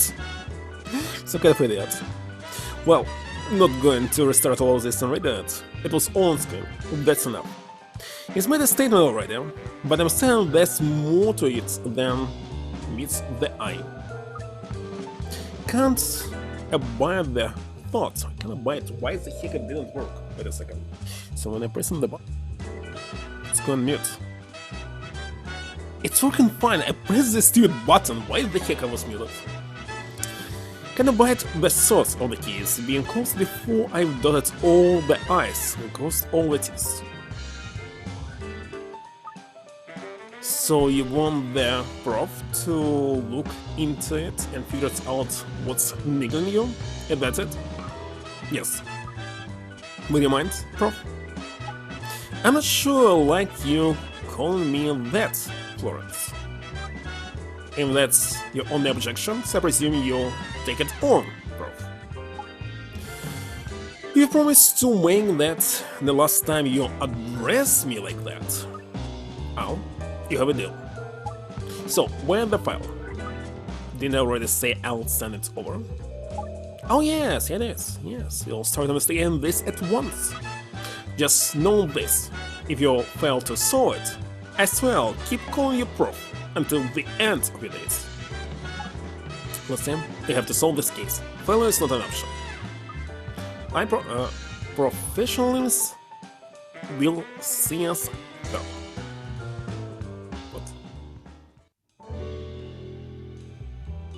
It's wacky that came up just as I was trying to get. Why is the heck it's auto-progressing? Happening in a fairly ordinary studio flat. I used to see blood by now, and the male victim in this case were covered in it. Something else. There were 3 suspects. Is it possible that none of them will be actually criminal? I remember being surprised by the clever trick the killer employed, but that's the reason why the case stuck in my mind. No. It seemed that when the first time I ever saw it, what? Why the heck put in some auto-progressing text? But especially when there's voice acting, it's so slow usually. It can easily read all of this much faster. But no, if there's just a text, it will be super speedy. Alright, let me tell you what we know. The victim in this case is a young male murdered in his first-floor flat. As it's London, first floor means second floor, because they don't know how to count. We already managed to identify him, and he's something of a loose cannon. Or they adapted it to American and other world usage. And yes, a certain Jack Pottsby. The incident occurred a few days ago, just after midnight.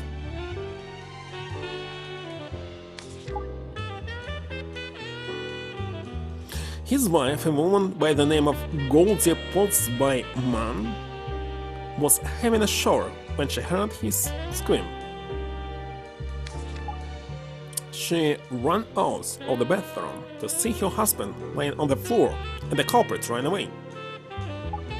According to her statement, the killer was a muscular man dressed entirely in black. But the baller was some old man? That should give us a good head start with finding him then, Him? To be him? Well, the block's caretaker, who was on duty at the time, heard the sound of glass breaking. He ran upstairs and knocked on Pottsby's door, whereupon the wife told him about the intruder. Wasting no time, the caretaker conducted a search of the grounds and apprehended a suspicious man. Looks like the first floor he was really the first floor. Or in London it's supposed to be a ground floor. He got him? What do they need us for then? It's not for us to do, surely. Well, the apprehended man has an alibi of sorts. He's a no-petty criminal by the name of Buster Nix. He claims he was attempting to break and enter ground floor flat at the time and somebody was inside, there was even TV on. Is he some kind of idiot? Very nice. The lies some people tell. He says he ran off when he heard the sound of shattering glass. In his statement, however, he claims he didn't see anyone coming down from the floor above. Of course he didn't, because it were him that did it. No, looks like first floor is actually second. The Thimmering numpties incriminated himself with what? I think not. If he wanted to deceive us, he'd be claiming he did see someone else run away, surely. I suppose you're right. It would make more sense. Based on what I can hear right now, it was this one, but I hope not. Because it would be too obvious. That's what's really bothering me. If you conclude Nix is telling the truth, things get very complicated. Don't they just? So let's start making some deductions, shall we? Do you think you can determine who did it from the crime scene and witness statements you have? Why it's even an option? You're going to put me on spot again, are you? Tell you what, first let me fill you in on the three suspects. Start with, of course you have the burglar, Buster Nix, old leg and serial burglar, known for his swift getaways. He's dressed in black and caught near the block of flats. Very suspiciously, he was caught in the gardens around the block of flats immediately after the incident. But there's his statement. Don't forget, if he really is our man, then what he said doesn't make sense. No, quite. Must be careful not to jump to any conclusions. Next, let's the caretaker. Concierge of the flats where the incident occurred.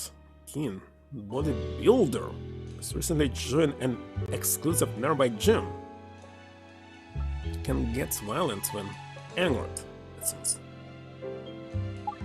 His actions from when the incident occurred to when he caught Nix seems to be nothing but laudable. Could always have engineered it that way, couldn't he though?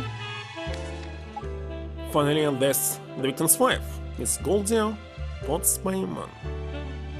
She pots by his wife, stunning beauty, saying this isn't the first husband she's survived. Like everything points in here. She claims to have been showering at the time of the incident and was the one who described the victim. What a stunner. Oh really? Is she? Are you joking? Well, anyway, that's what we know about the suspect. Now I've got set up the reconstruction device to include all the info we've gleaned so far for your perusal. Who is this? Ah, suspect. Street intruder. Witnessed by Potsbeiman.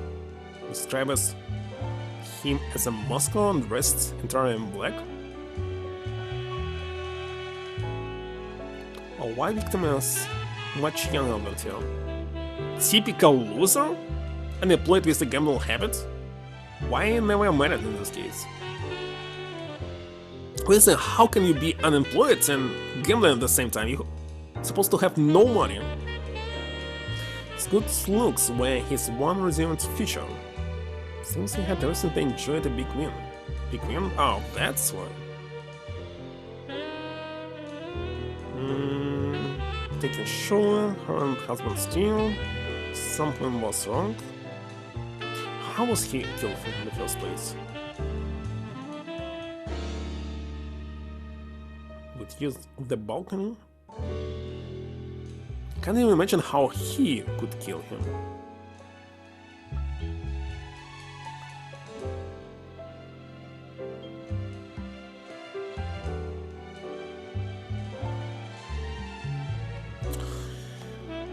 So far it's here, but shouldn't be like this. Not so easy. A little should and tells for you to say with any sanity. at this stage, but what's your gut instinct, Lucy? Who do you think the culprit is? Once you had a think about that, start trying to make some logical deductions. Not the criminal?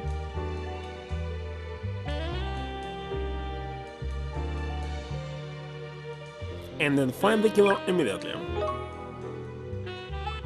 Who do you think did it? Him. What brings you to that conclusion? His beef. Someone as burly as that would have no trouble committing murder.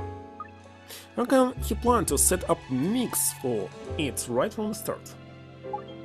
Really? You mean to say you think Nix break-in was somehow arranged by Downs? How? Well, let me tell you what I think. I suspect the true culprit is in fact the victim's wife, Potsdam. That's what I thought. You don't? Yes, I can say that is...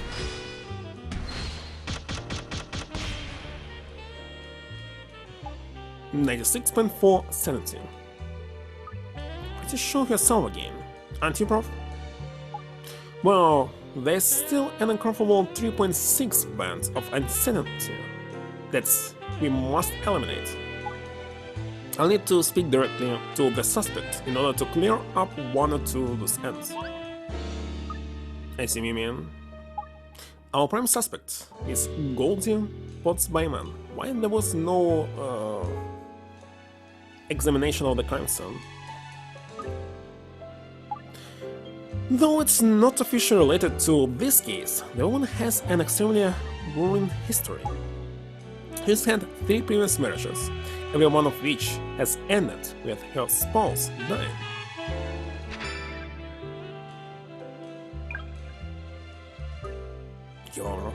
Talk about leaving a trail.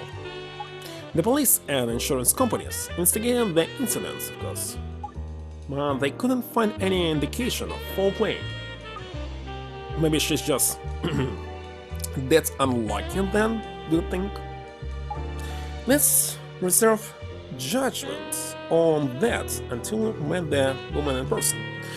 She should be here any minute.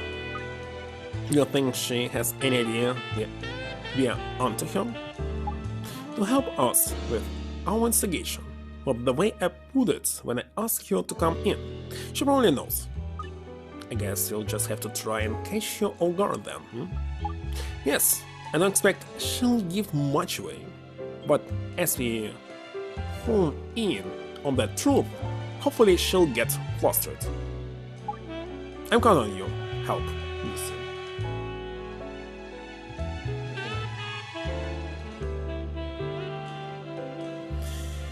No, really. Well, it doesn't sound like it's going to be a walk in the park, but I'll do what I can.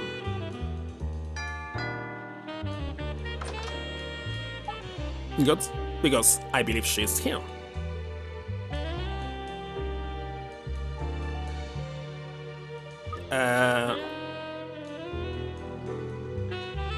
Wait a second. Are these ears? No way you the gentleman who requested more presents here? But then... Miss Goldie Potsdam? 40? No idea. That is my name. And why the heck they all speak some Gilbert sometimes? My name, my boy. A pleasure to meet you, I'm sure. And who this fellow is you?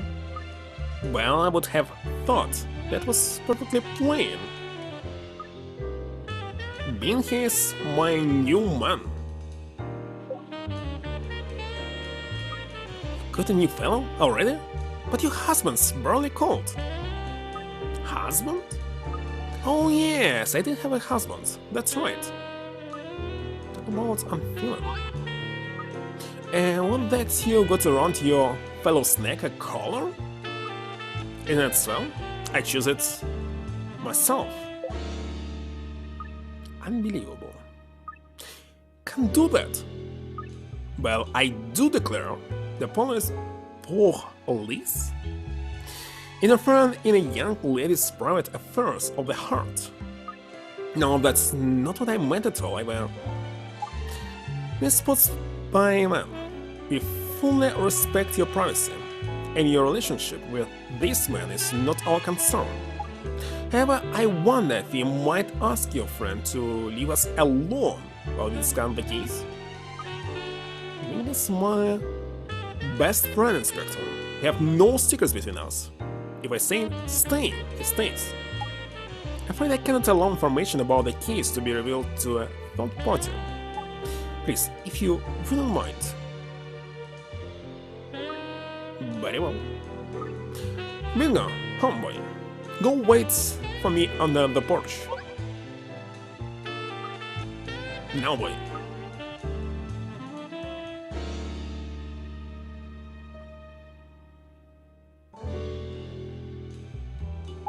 Thank you. Now allow me to introduce myself. If a little late. Inspector Layton. And I'm Lucy Bacon, the prof's assistant. What is it that you want with little old me? I already gave the nice gentleman a statement. Why, everyone knows it was that no-good outlaw committed this heinous crime. Indeed, as like as that may seem, there are a number of issues we still need to clear up. Oh really, Inspector? Yes, well, 2 issues to be precise. Firstly, the exact circumstances of the victim's death. We need to establish whether or not he really was killed by an intruder. I already told you I saw the intruder with my own eyes. Secondly, there's the intruder's point of entry. Exactly how did the culprit enter the flat? Why, through the window, of course. You need only look at the scent to know it. Have you even read my statement, Inspector? Naturally, I've read all the witness statements. It's our job to iron out all these little details one by one, you see? Hope you won't mind helping us? It would be my pleasure. It helps to bring that murdering outlaw to justice. Good. So, Lucy, shall we begin our investigation? Well, let's get stuck in, Prof. Finally.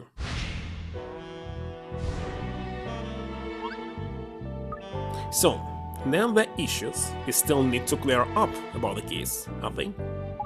Yes, then solve these little riddles it will lead us to the truth about what happened.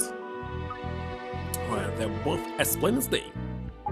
Perhaps, but we need to confirm they're as clear cut as it seems. Lucy, where do you want to start?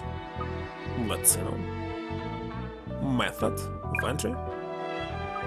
So we're trying to work out how the killer got into the room, are we? That's right.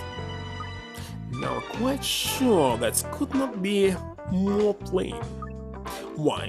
You only need to look at all that shattered glass to know that the outlaw came in through the window.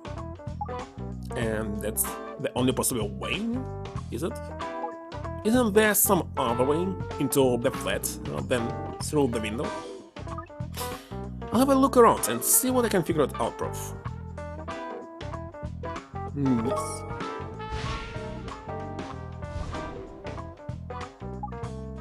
As I can see, actually, the window was actually broken from outside, not inside. So let's explore the scene of the crime. If anything jogs your memory, Miss Spyman, do tell us. Sure, I don't see the point of all this carry on when I have already told you who the criminal is. I'm afraid this is just the procedure we always follow, so if you wouldn't mind playing along. Alright, Lucy, let's get started. Let's see if we can't find someone the killer left behind my mistake. Are you sure this little spring chicken is up to the task, Inspector? She seems mighty and inexperienced. Whatever would a poor, defenseless young widow like me do if she was falsely accused by a rocker? Oh, please. There's still need for concern. I shall be keeping a close eye to make sure everything is done in the proper way.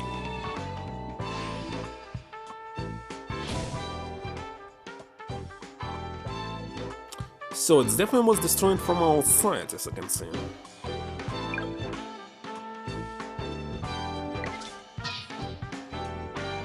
A French window, yin French window, that opens out into the balcony. Broken glass from it is scattered on the floor inside. Oh, you want to say that she went outside, rolled the glass, and entered? It was unlocked, and all fingerprints have been wiped off.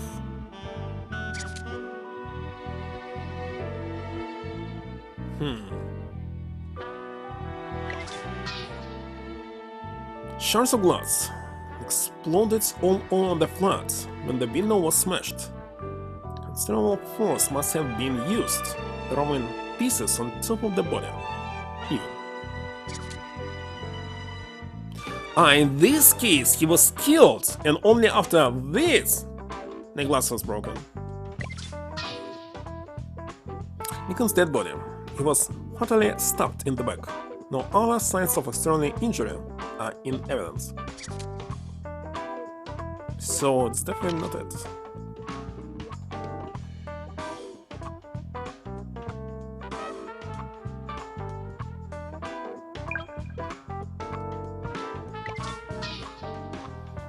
A bath is a Dutch shower, the indication of recent use, but forensic investigation has revealed no traces of the victim's blood inside.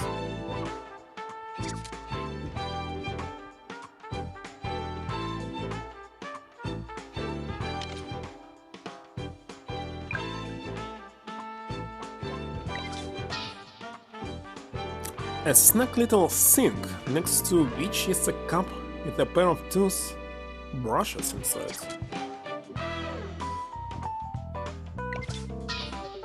A regular toilet, apparently not regularly cleaned. Extremely dirty. Wait a second, it's clean! I can see it. A rubbish bin containing discarded toilet rolls, wrappers, and the like. It doesn't appear to contain anything related to the case. A thick wrist scrap of cards. Looks like it was intended for the bin, but fell out, slightly down.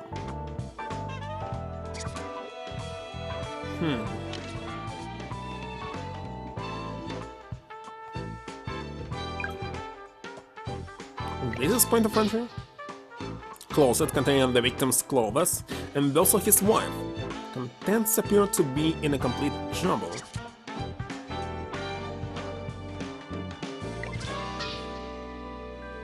A pot of paper with several phone numbers called upon it, all of which have proved to belong to various takeaway food establishments. A touch-tone telephone. The phone records show that on the day in question it was used only to call the police after the incident occurred.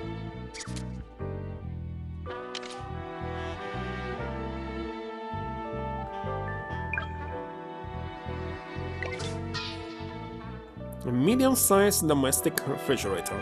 Very little in the way of food is inside, stocked largely with cans of beer.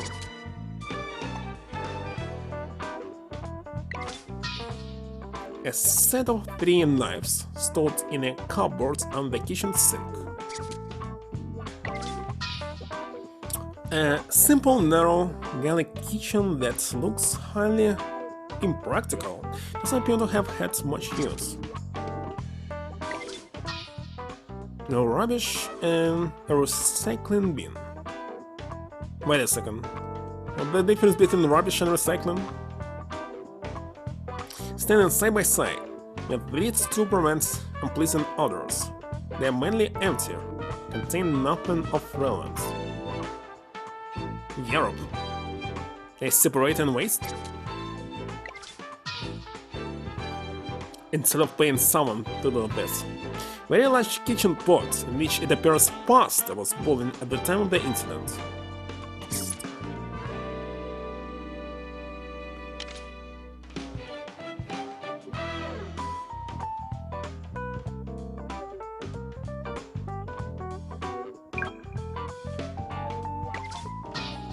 A large bed, on which a pair of pillows are in place. It appears that the couple slept together here.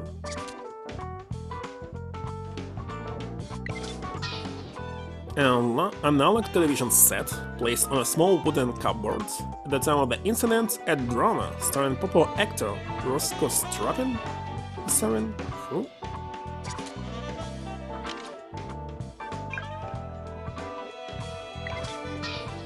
Small, cheap chairs made of laminated wood. Despite their low-cost material, they are very well constructed. A wooden table with several empty beer cans on it. They appear to have been drunk by Pottsboy.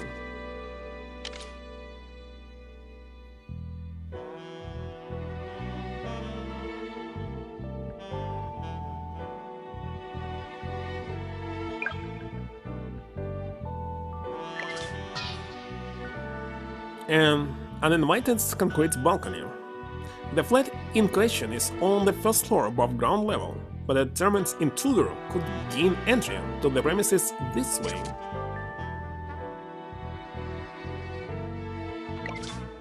What's it doing outside? Towel stained with the victim's blood belonged to Pottsboy and his wife. It's normally kept inside the flat.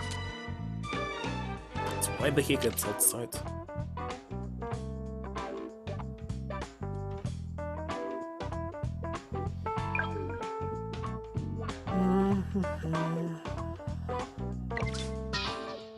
A Sikh-style grandfather clock / pendulum. A door leading out on the flat. Fingerprints belong to the victim, his wife, and the warden were identified on the handle. The key was kept inside the flat. Wait a second, someone could simply be inside. God damn it, not this. I don't really like touchscreens. Here. Wardrobe. You're supposed to be looking for other likely points of entry. It is not. You need to inspire me with a confidence in your abilities. But it's possible! Possible that someone was inside. Why not? Key door in this case. Wait a second. Shower.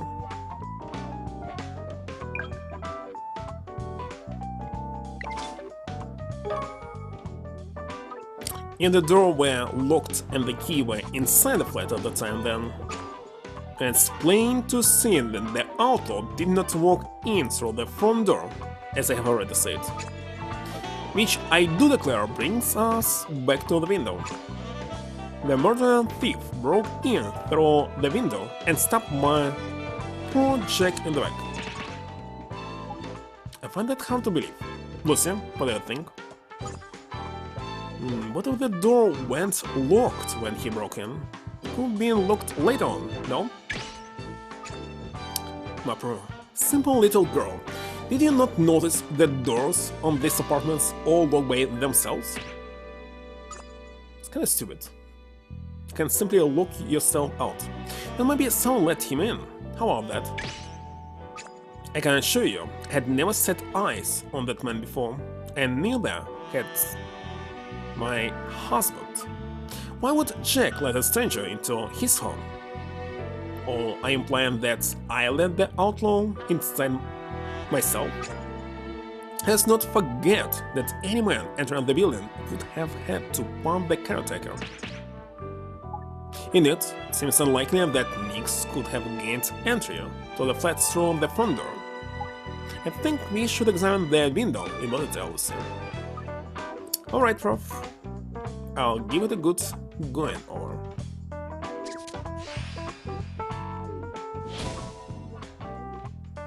Key window.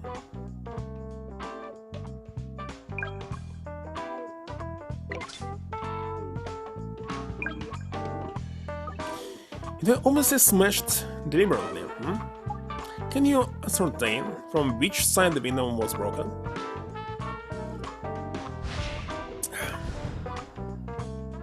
From outside?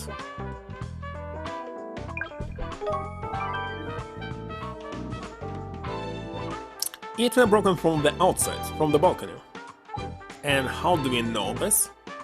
Because of where the broken glass fell, most of it's inside the room. Exactly. This window was clearly smashed with some considerable force from the outside. Now at last, will you believe the statement is true? The outlaw broke into my home and murdered my husband. And thus, I have not finished yet, lady. There's a piece of vital evidence on the balcony, something left behind by the outlaw. But of course you would already have noticed something so obvious now, wouldn't you?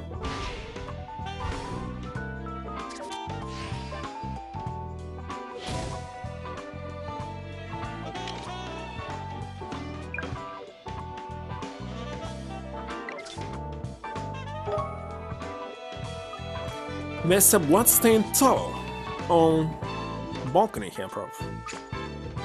Please do not tell me you failed to notice such an obvious piece of evidence before. No, I knew it were there. We're just getting around to it, that's all. If that's so, it appeared to be a towel used to wipe the blood off the murder weapon. But why it being chucked out there on the balcony? Now surely you can figure that out without my help. Clearly the outlaw threw it away there after he stabbed my husband and fled on the balcony. Well, maybe? There's one thing I'd like to double-check. Let's assume that the culprit did indeed break the window in order to get inside the flat. The loud noise would have alerted everyone to the intrusion. Now that's not strike you as a rather clumsy approach for a seasoned housebreaker? The window was locked. Why? The outlaw had no choice. It was locked. Can you be sure of that? I do declare I can. I simply remember it was locked from before. I always check all the doors and windows before I denuded my body to take a shower, Inspector. Very reassuring to know. I'm pleased we could clear that up. The same, make a record of it, will you? It's fundamental to the case. Provided that we are finally seeing eye to eye. Keep the locked door in mind, Lucy. Make a mental note, Prof. There's one more thing I'd like to try to clear up, if I may. And what might that be? You've already mentioned it in your statement, but you did hear the noise of the window smashing? I most certainly did. Well, I still remember it now. I was in the shower at the time. Then I heard my husband scream, came running out of the bathroom, and I saw the outlaw. As I said in my statement, he was wearing black from head to toe, and he fled off the balcony. And you stand by your statement. That's exactly what happened. Well, I hope you're not implying that I'm a liar, Inspector. I merely wanted to confirm the accuracy of your very important statement. Thank you very much.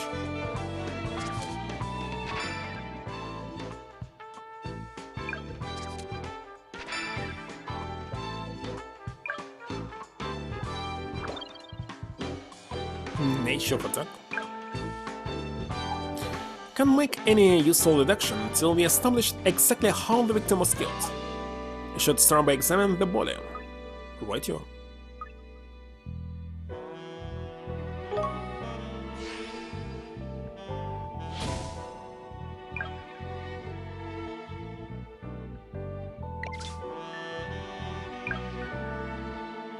Right, I think you established the cause of death now, haven't you?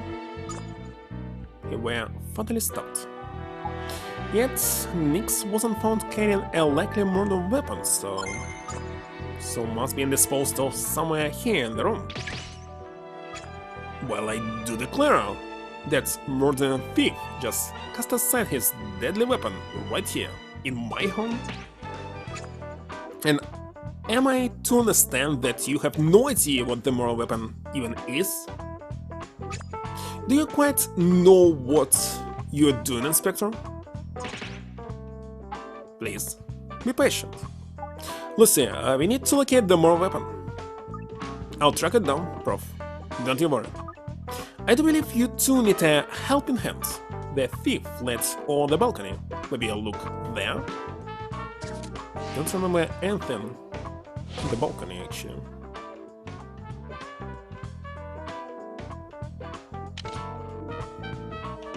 There was something?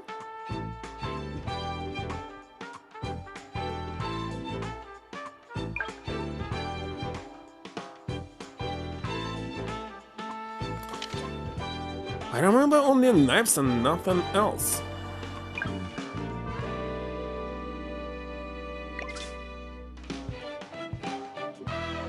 Let's try.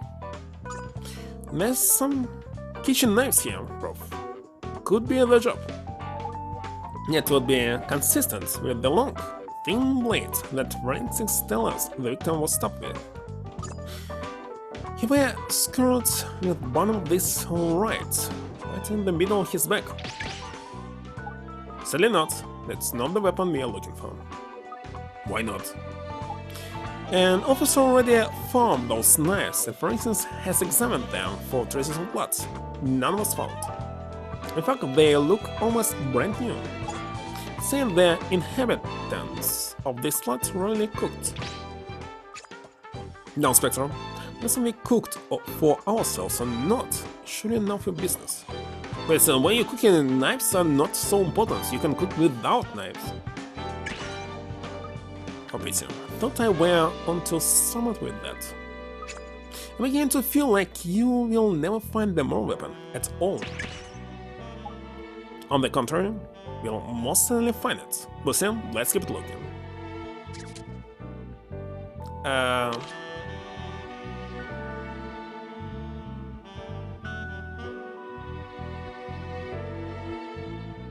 I kinda don't know.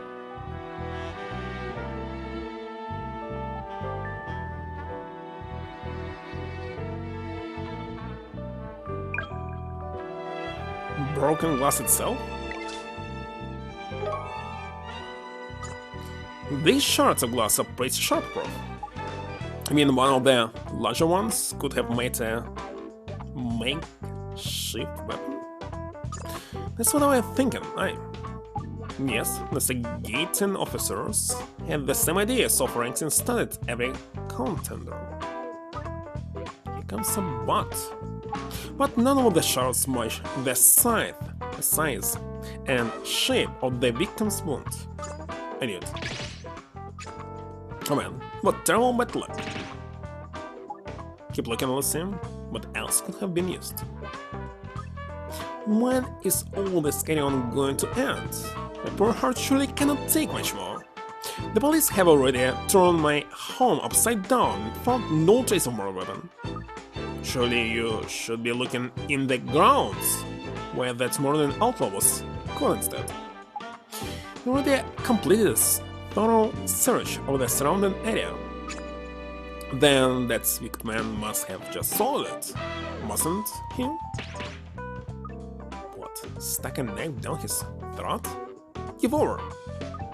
Now don't tell me you have never seen a sword swallower before. Perhaps we should take a step back and examine the facts, about the murder weapon again. Lucy, there were no other obvious signs of physical trauma of the victim, correct? What does that tell you? He was stabbed in the back. There's no other one, so... After struggle? Wrong? I reckon he were probably stabbed on the floor after grabbing with the killer for a while. My own thoughts exactly. My husband would surely have tried to defend his home from that outlaw. It's plain to see that thief is guilty as sin. It seems a little unbelievable to me, Lucy. If the victim had grappled with his killer first, he would have sustained other injuries in the struggle. No, the absence of other wounds, the fact that he was stabbed in the back, indicates a surprise attack. Of course, silly me. So we can be fairly certain the victim was killed in a surprise attack. My poor Jack, that cowardly thief murdered him without even looking him in the eye. The man is beyond contempt. It would be nothing short of a miracle. So we are talking about a complete stranger entering the room. There's no way he would have put up a fight. Make no sense at all. Poor Jack. He must have drifted off to sleep in front of the television. My poor honey did that a lot. That must be the reason why he did not notice that murderous villain breaking into the apartment. That's an interesting new piece of information. We'll file it as a witness statement, if you don't mind. I'd say that's more or less all we can deduce about the circumstances of death at this stage.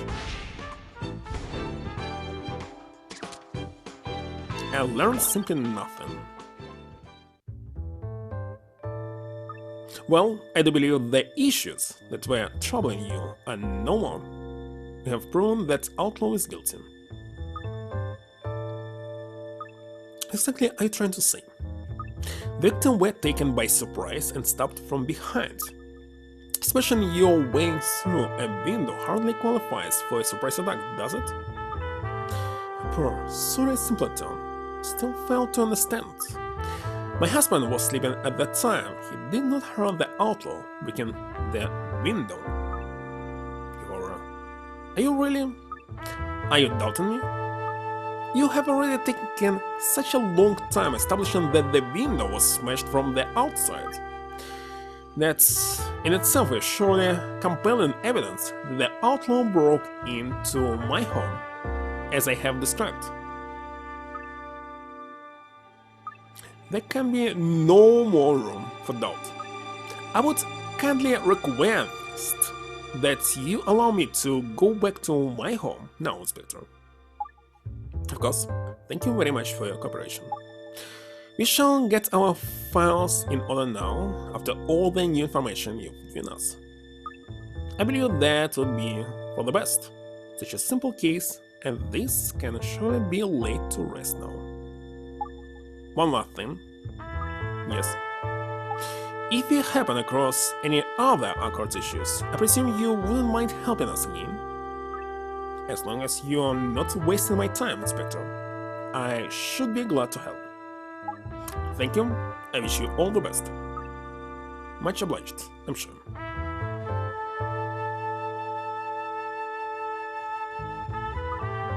Prof, are you sure about just letting you go like that?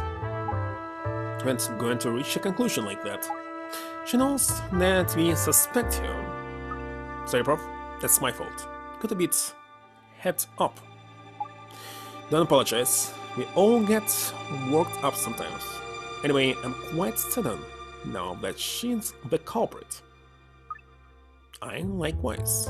You can tell she's hiding somewhat by the way she's that quick to get murdered. I'm convinced she hid the murder weapon somewhere in the room after she killed her husband. She wouldn't have had time to dispose of it outside before the caretaker arrived. Then she arranged the scene to look like an intruder broke in from outside. However, there's an inconsistency between the course of events she describes and the scene she set up.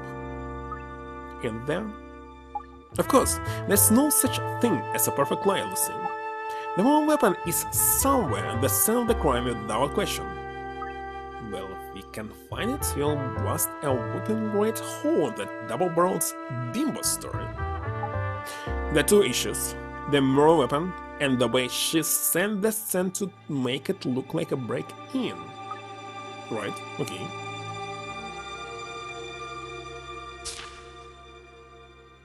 The weapon? Let's see if we can find the more weapon the suspect used. She must have hidden it somewhere here. Judging by the shape of the victim's wound, you're looking for something long and thin. Long and thin? Right, I got looking. But there was nothing like this. Maybe something new? The clock?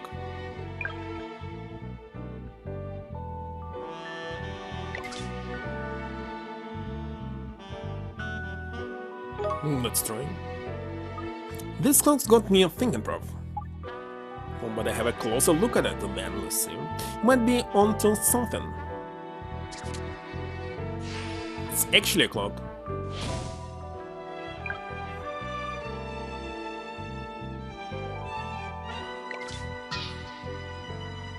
A highly polished and heavy-looking pendulum. Thick glass cover that protects the clock face and pendulum that appears to open and close.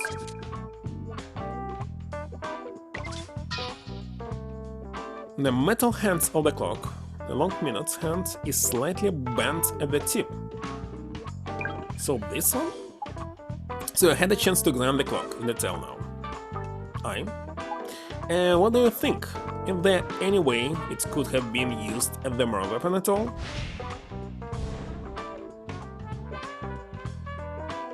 Hand?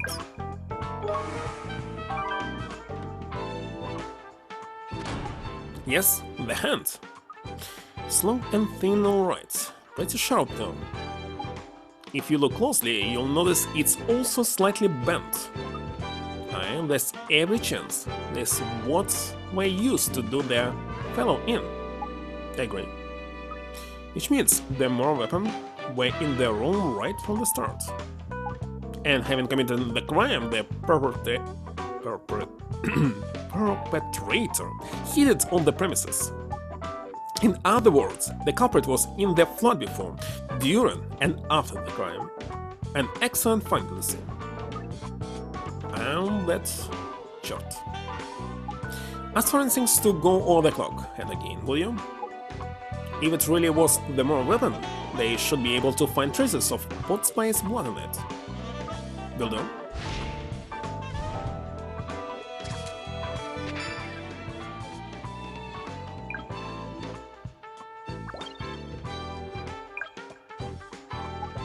We need to locate some irrefutable proof that shows Pot Spy man's statement to be false. Have you, Prof?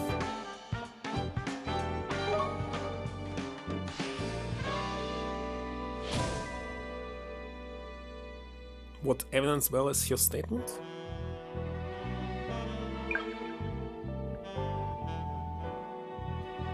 The glass of the corpse?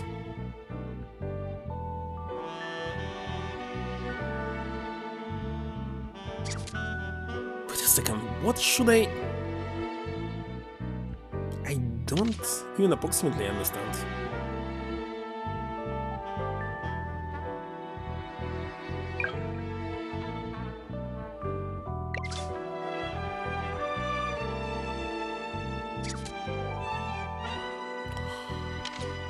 Holy shit.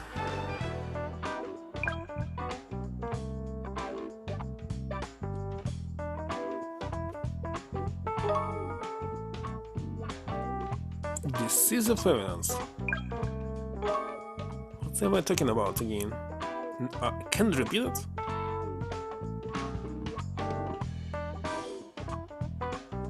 No, I just need to check anything at all.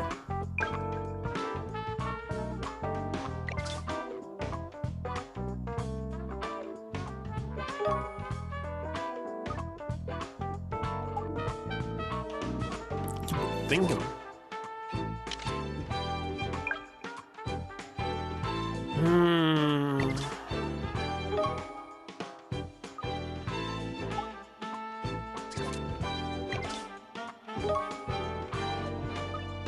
What about this proof? This could be it.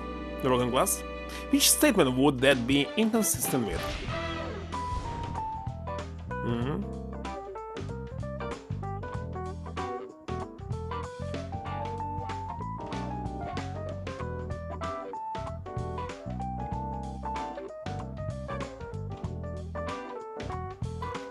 Does off while he was watching the television? It's actually a different color here, the gold one.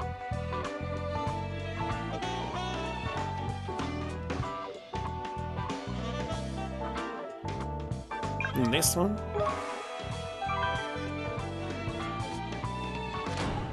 You got it. I got it. Yes, the broken glass is quite clearly inconsistent with the statement. You backed pots by man into a corner now. This proves she's been lying. Of course, you appreciate what the inconsistency is exactly, don't you? And the bits of broken glass are on top of the body, not underneath it. That's all wrong. Precisely.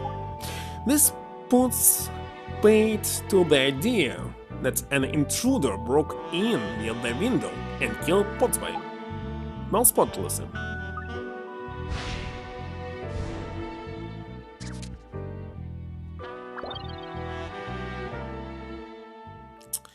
So we never questioned the other two.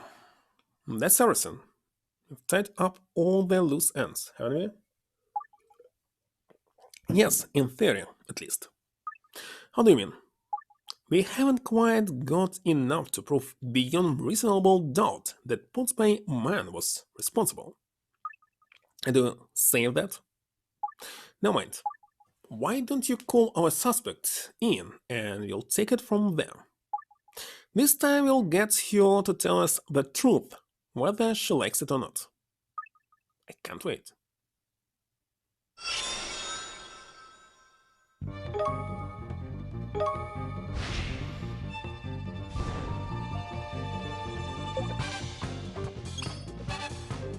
Oh my, keep your fury!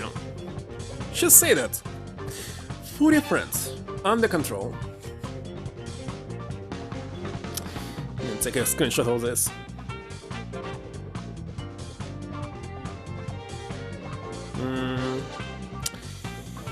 Why is the heck when I zoom in it's constantly going somewhere on the side?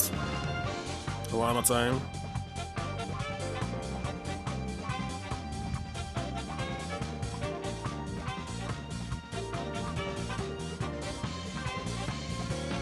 Alright.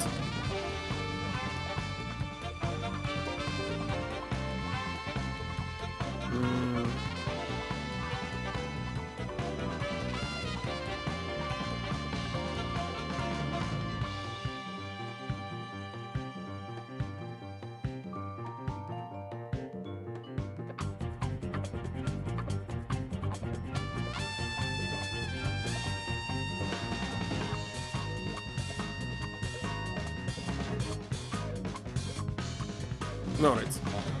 Done. Well, I do declare my furry friend, as you put it, does have a name. Miss Baker. And that's a furry. But I call him Min. Hold on.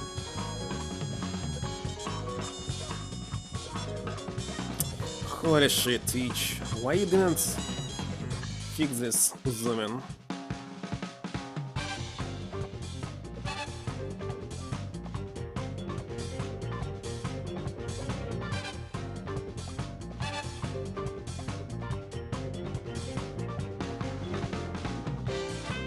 Alright.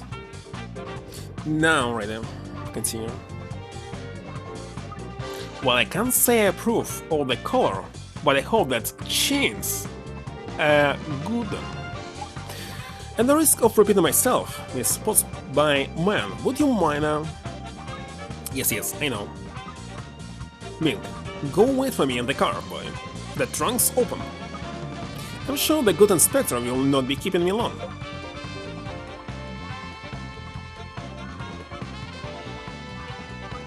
Now whatever first we still have to discuss, Inspector, I just we can do so quickly. I always go to the park with Bing around this time of day. Don't worry, Miss Postbayman, I'm fairly sure this'll be the last time we met. So what exactly requires my attention now? I ask.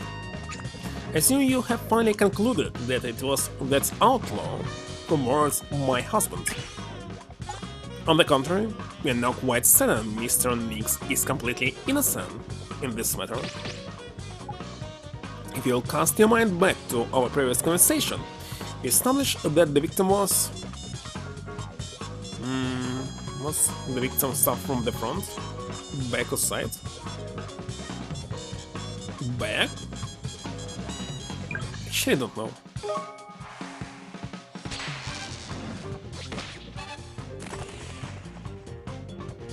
The victim was stabbed from behind without warning. He was caught completely unawares. I, Mr. Pottsbay, had no idea what were coming. There's no way Nix could have done that if he came in the way you described. As I have already told you more than once, Jack was inclined to fall asleep while watching the television. Of course, we cannot deny the possibility that your husband was indeed asleep at the time. However, if that were truly the case, it would be at odds with something else that happened. In other words, what suggests the victim could not have been Dawson attacked? The window was smashed?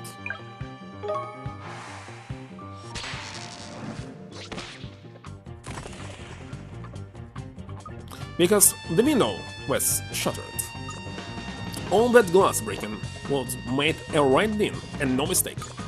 No one could slap through that. There's no way Mr. Pottsbay would have woken up. I declare you're as slow as snail sometimes, Miss Baker.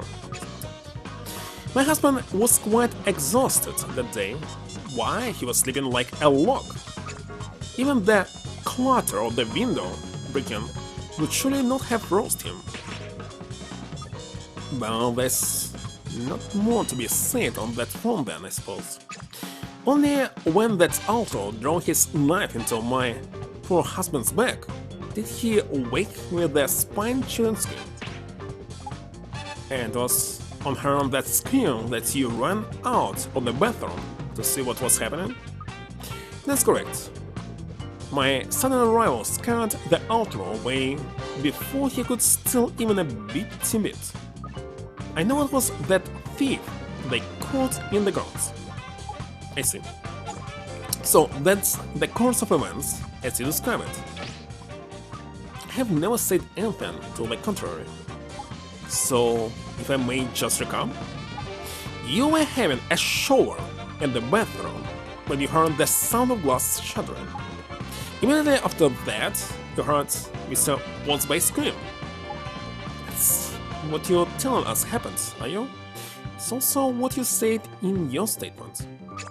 Of course it is, because that is the truth, Inspector. Then I would have to say you are a liar, Miss Pottsbayman. This way, is it even possible to save in the middle of something? Maybe it's Auto 7. Well, a liar? In it, and there's a certain piece of evidence on the sand that will prove me right. Well, I'm all ears. If this evidence really exists, then I sure would like to see it. Just think about it, how many cases can I finish in one stream?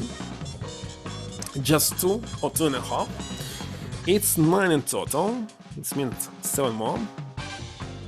5 more, 3... well, we'll see. What evidence proves that Pottsbayman's statement is a lie?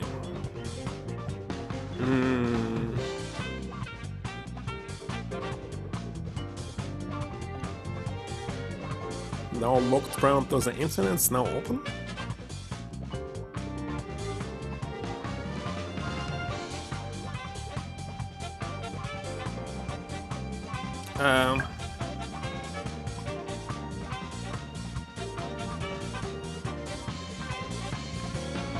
on top of the body. Why this one is golden one, like it's correct one?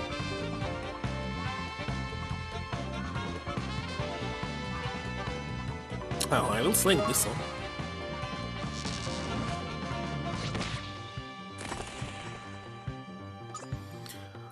These bits of broken glass prove that you lied to us, Miss Putzpayman. Oh, that is hogwash. All this. I'll bitty. Wait a second. Bitty bits of glass prove nothing of the sort. Little? Was little? Would you care to explain, Lucy? Tell Miss Putzpayman exactly what the broken glass reveals.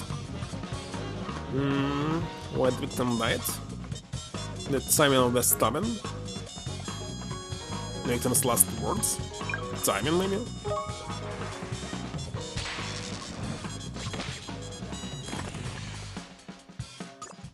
You only have to look at the broken glass to see the order of events that led to Mr. Putzpay's death.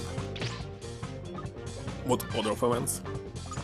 You claim you heard the window smash first and then your husband scream. But if that were the case, what are all these bits of glass doing on top of the body, huh?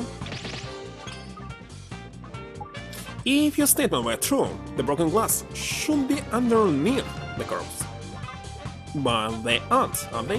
Mr. Putzpayman, they're on top. Which proves that the window were smashed while the victim were stopped. So it would seem you have deliberately given a false statement. I have done no such a thing. Why, I have simply confused matters in my head.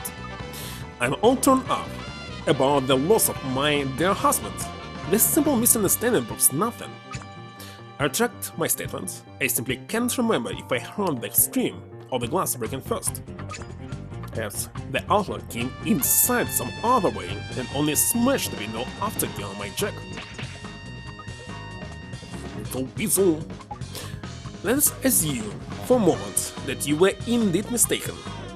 That introduces a new complication, not contradiction. It does.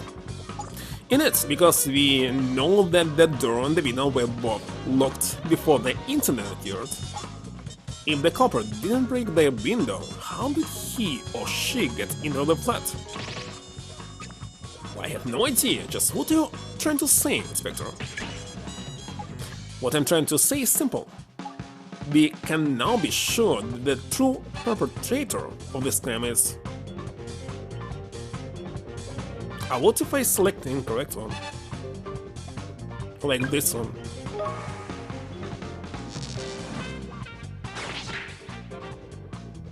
I see. It were the caretaker, Mr. Dawes. Well, I'll be tarred and feathered. Then raise him, like to split. No, that doesn't sound right. Couldn't be more wrong, Lucy. Okay.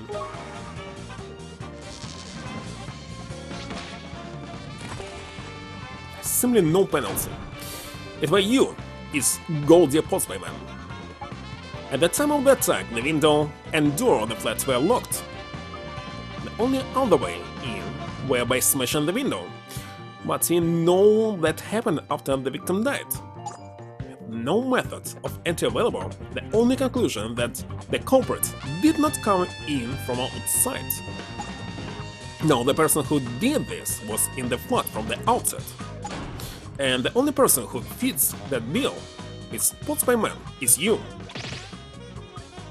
Am I to understand that you are accusing me of murder because I was in my home the whole time? You are to understand that? Then I must remind you of something of vital importance that you appear to have overlooked. What that? Oh, just a little bitty thing called a murder weapon. I heard it told that you have still not found it anywhere inside the apartment, which I never left. If I'm to be accused of this crime, why, I would just love to know where I'm supposed to have put it. In it, I confess to having been stumped by that conundrum. Well, there you have it. You have not a shred of evidence that I killed my husband. However, we did eventually manage to locate the moral weapon. I beg your pardon? And that's right, we know exactly what you used to security man. I do declare, why that's simply not possible. You then dispose of the moral weapon outside of the flat. No, it's been in there the entire time. You're starting to rile me, Spectre. Tell me where this moral weapon I'm supposed to have uses.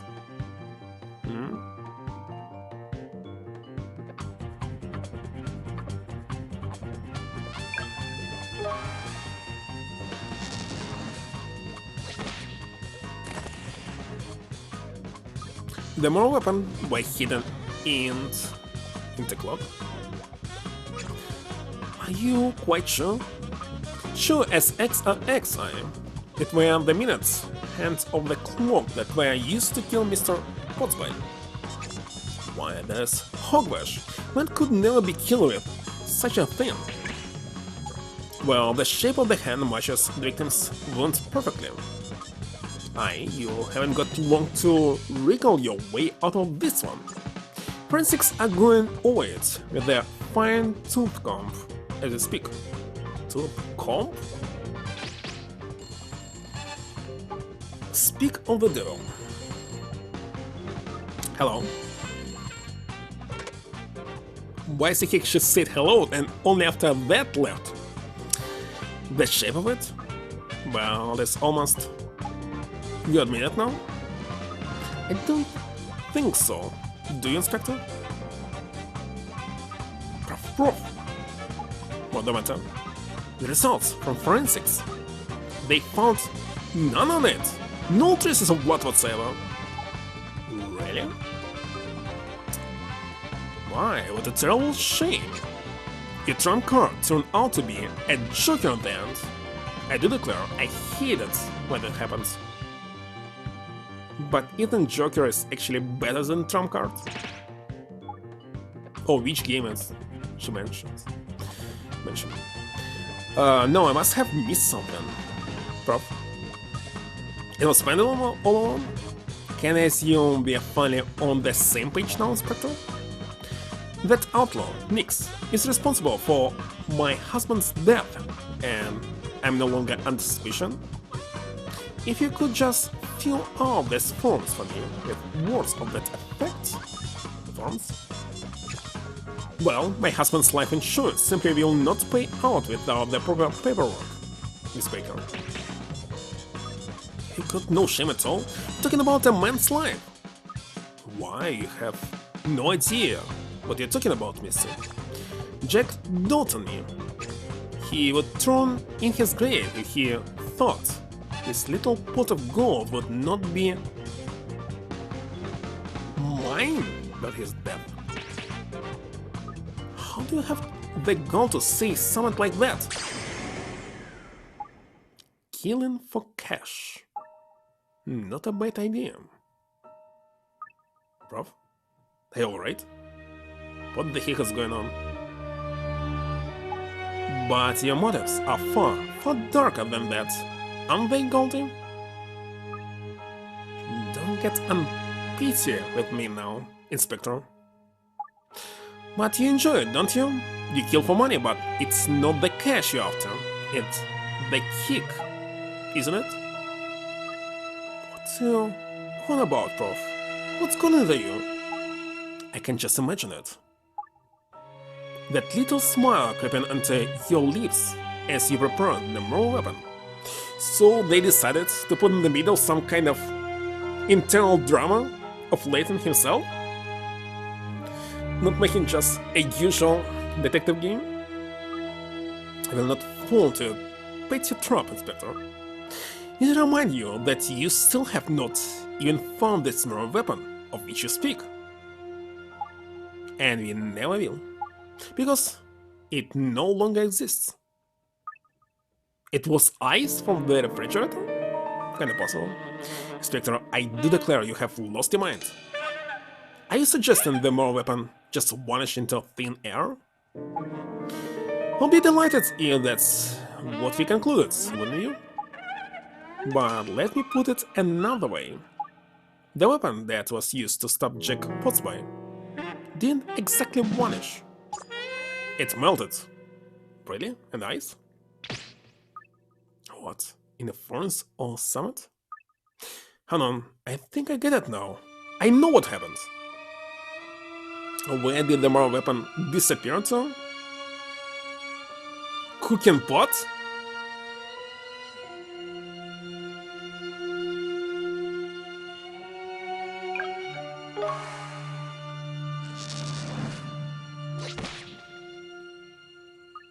The Mara weapon must have been melted in this spot. Oh yes, the weapon that killed Potsby disappeared in this very pot. I have no idea what you're talking about. I assure you, I was simply making my husband and I some pasta. Don't mock me. Where the cutlery? Where the bowls? The pasta sauce? Why the heck you need pasta sauce? It's the only thing that I hate. Well, pasta is, for example, cheese? Yes, but sauce? Gosh, you're not an Italian. There's no sign of any preparation of a meal at all, just the pasta in this pot of boiling water. I had intended to prepare those things later, but I don't think so. I don't think that pasta were ever meant for eating at all. No, the pasta was prepared for the sole purpose of the little disappearing act. Tell me, by now you figured out what the Mara weapon was, Lucy. With you no proof. The Mara weapon was one of the clock hands, a kitchen knife, a glass shard, a knife made of ice.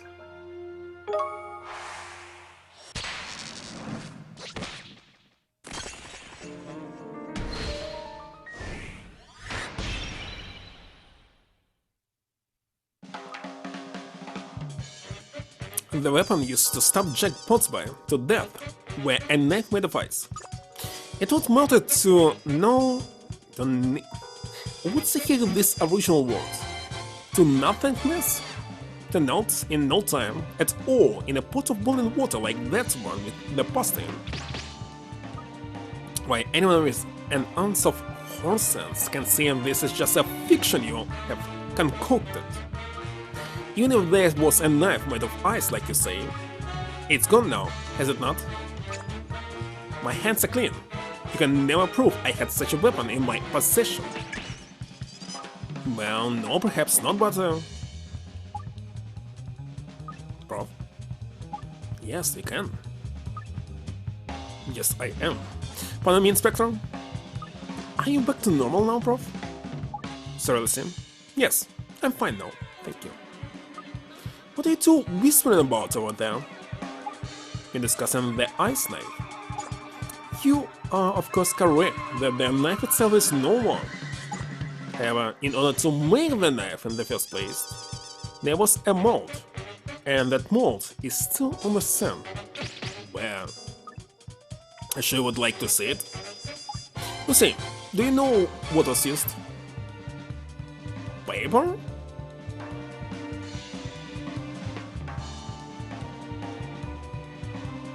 Looks like television.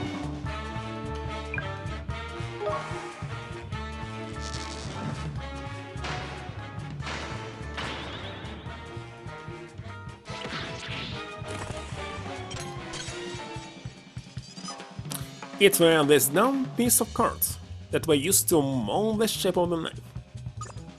And if you fold it back up along the creases? Let's see what you get. Look, a perfect knife shape. Yes, you line the mold with cling film or the like, then fill it and put it in the freezer to make a knife. Well, we'll be able to match the shape of the mold to that on the victim's wound, with certain of course. Why, it's nothing more than a coincidence. Anyone can see that. You have more evidence against you. After you stabbed your husband, you used a towel to wipe the blood off the knife. The towel we found on the balcony.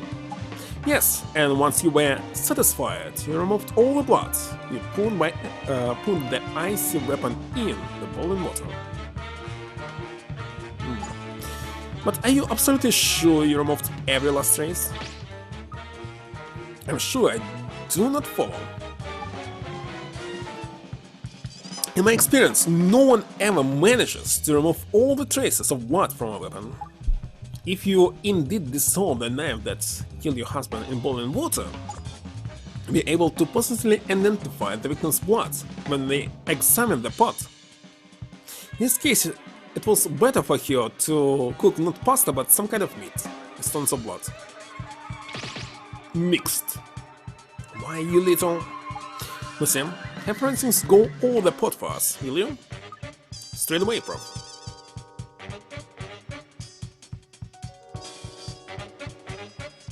I spoke with forensics. They're on the case already. Now we merely need to wait for the results. Are you ready to admit to your crime now, Miss Postbyman? No intention of admitting to anything, Inspector. Even if you can prove that my husband was killed with a knife made of ice, it doesn't mean I did it. Now when you had it, was... I have had nothing, Miss Baker, other than my innocence questioned, most unjustly. Fortunately for you, there's no logical way in which you are not guilty. You will cast your mind back. You show there was no way into the flat when the incident took place. The door and windows were locked. In other words, only somebody who was already inside would have stopped Mr. Pottsville. Oh, please. You admitted yourself that you did not leave the flat. In your own words, the apartments, which I never left. No, Oh, that another statement you would now like to retract? I must warn you that doing so is only likely to make things worse for you in the end, though. I demand to see my attorney. Can you continue to question me in this way? Certainly, Lucy, make the necessary arrangements, please. Will do, Prof. Why, to be accused because of such a petty little thing? Dumb.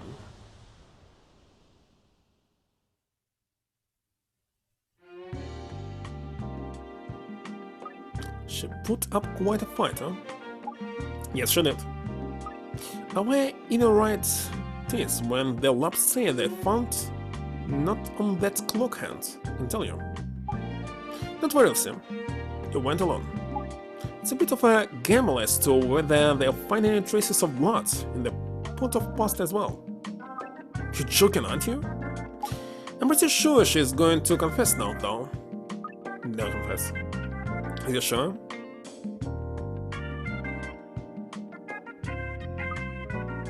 I'll find him.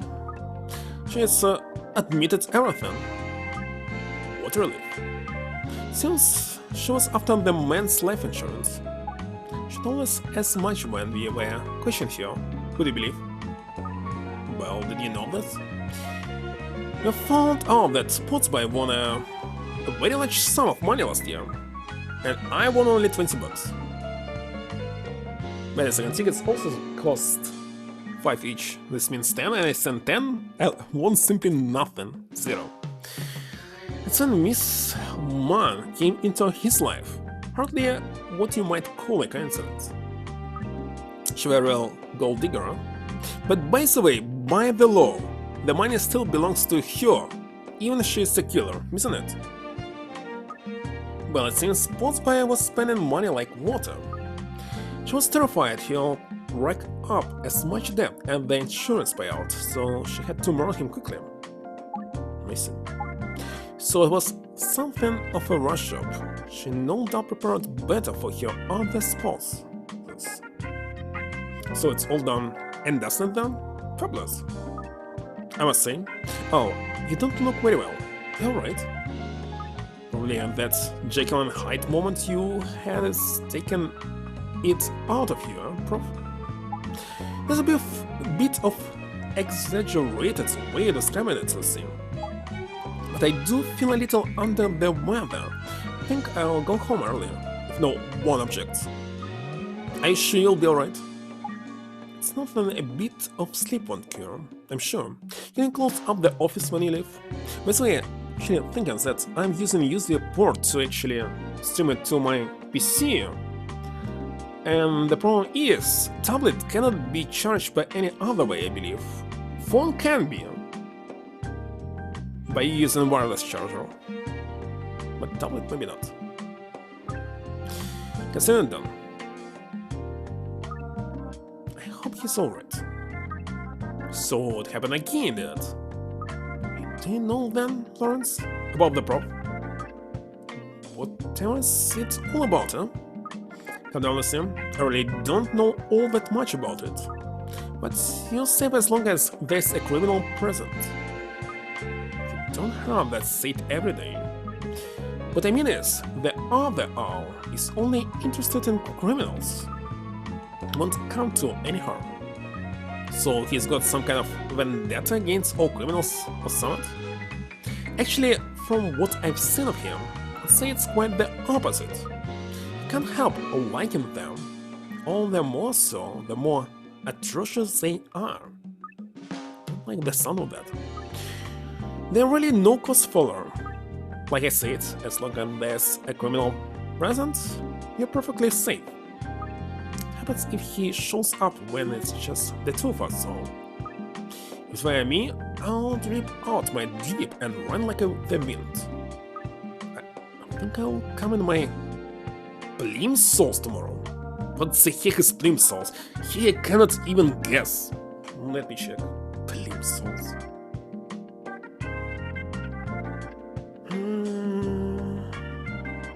Plim sauce.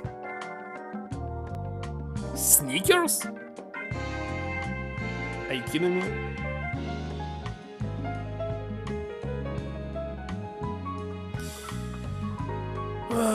So Plim sauce is another word for sneakers? Never heard about it.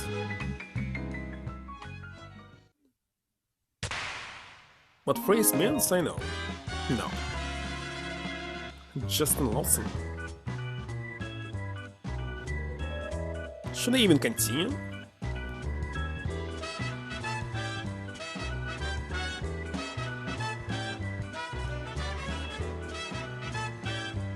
So, those two cases where it's just one single star, I don't understand why file number 0 actually has any difficulty. So I spent how much? 3 hours on 2 cases. Maybe I spent 2 hours on this one, 2 hours here, 4, 5, 6, maybe 7, maybe 11, 13, 16, 19, okay, maybe 20 more hours? I didn't expect it will be so long. But it is long. Speedrun was just 2 hours.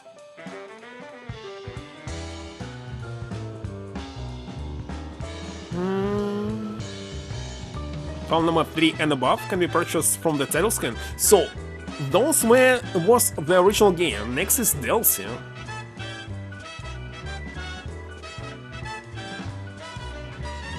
Okay, let me start.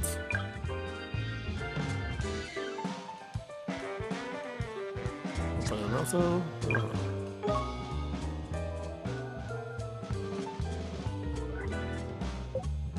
At least I will check, is it possible to save in the middle?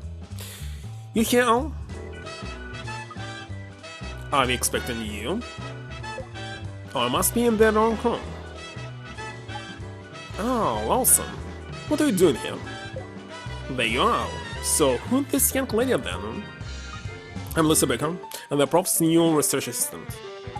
You two haven't met before, have you? This is Justin Lawson.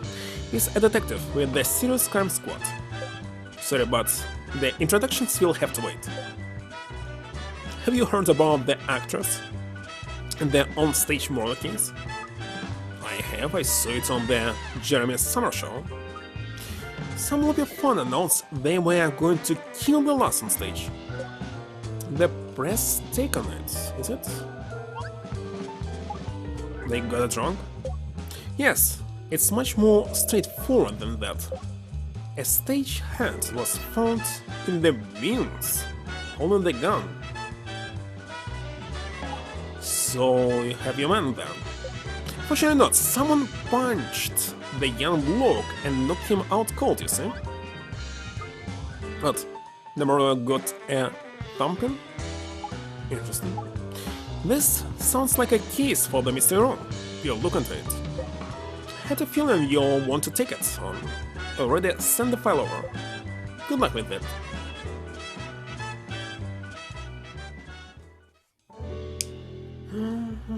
This must have been the highest profile killing the Profan I ever worked on. The incident took place in a famous West End theater. Popular actors were shot on stage in front of a full house. There were 3 suspects, one of whom were a famous actor. It were the hottest gossip in town. The Jeremy Summer Show covered it every day, but the truth behind the case that no one could guess who the real culprit were. No one. Even me? Right now?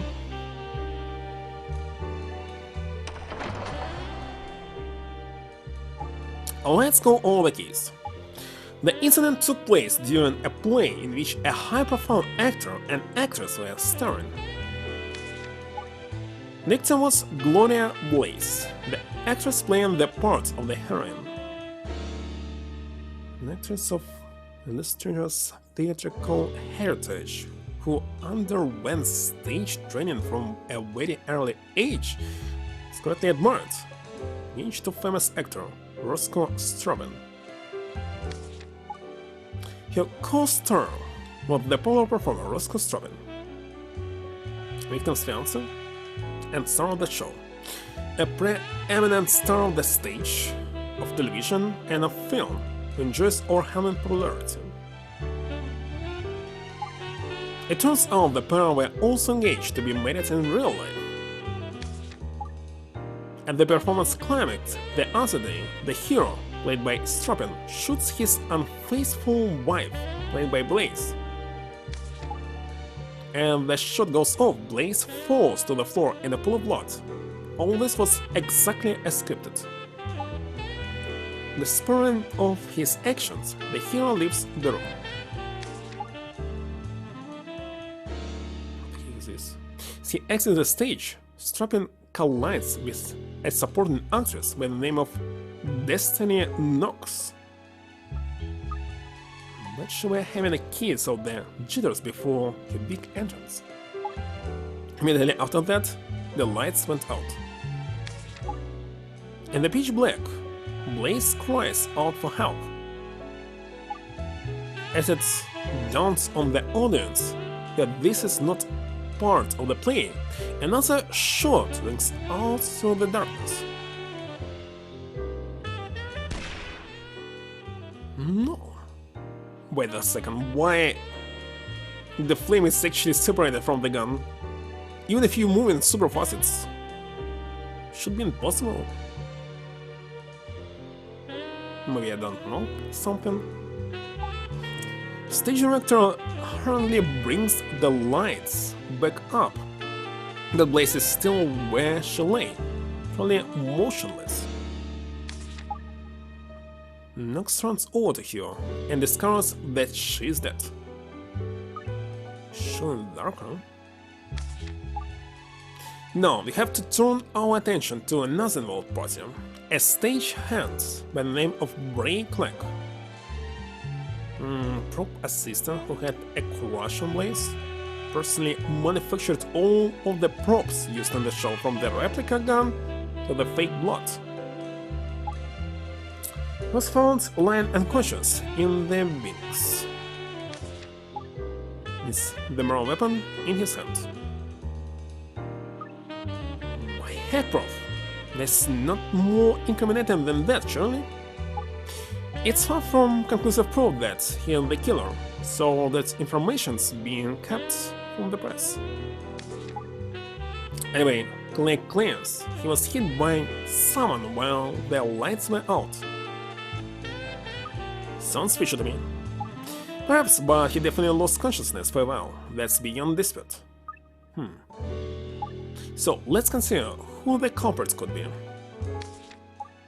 We can start with the stagehand, Breakleg. He was found lying unconscious in the wings with the gun that was used in the shooting in his hand. However, he claims someone knocked him unconscious and planted the weapon on him. Given all the evidence we have, he's got to be our number one suspect, huh? Our next suspect is the play's leading actor. More likely. He exited the stage just before the theater was plunged into darkness. He claims to have been alone in his dressing room when he heard the shot. I wonder. And finally we have the supporting actress, a Miss Destiny Knox. Though generally regarded as a good-looking and competent up-and-coming talent, there are rumors that she'll stop at nothing to get a part. She was also the closest person to the victim when the lights came on again. The one who discovered the body. So those are our three suspects. Based on that information, Lucy, could you think did it? What's your hunch? After you told me that, we'll start with the actual detective work. It's coordinates for whoever did this. Prof, you mark my words. Should I investigate the crime scene first? So, shall we investigate the scene?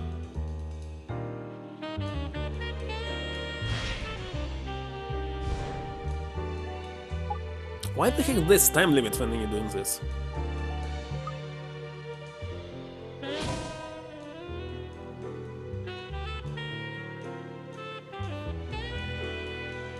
Don't like this, rotating so slow.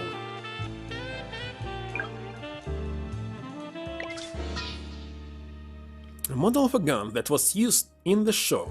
Its construction is such that it can only fire blanks, swimming in the oil used to lubricate the mechanism.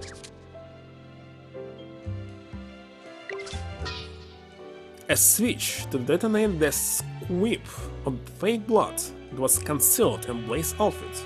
It was supposed to operate it.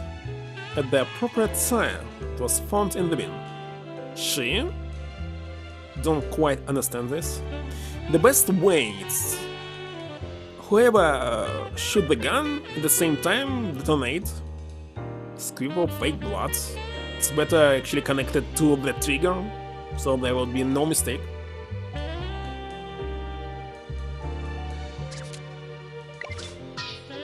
A plastic rubbish bin, situated out of sight of the audience, where is discarded item sign site. So I didn't check what they were stating, sadly.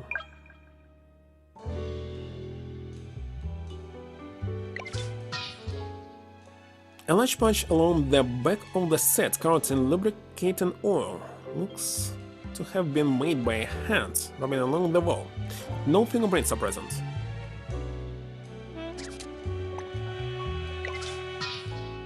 Everything tells me it was your husband. A ladder that links the two levels of the set. From the upper level, one can gain access to the Layton bridge.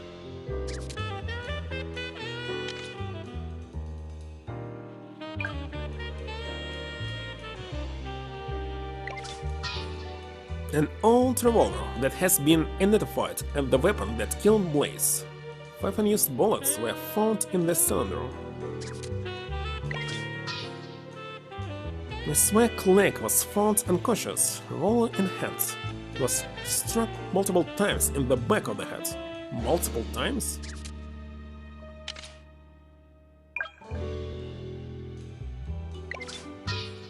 A sofa used as a prop on stage. In the distance it appears to be a very luxurious piece of furniture, but in truth it's stained and suffering the effects of old age.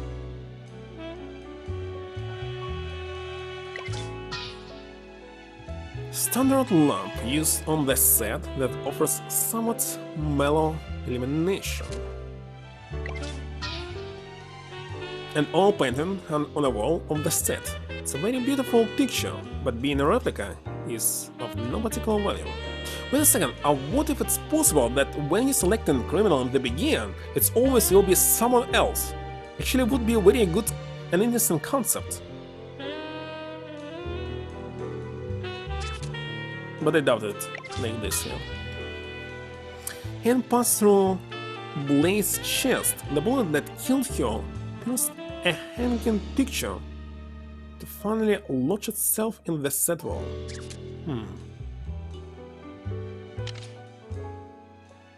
Why it's so important?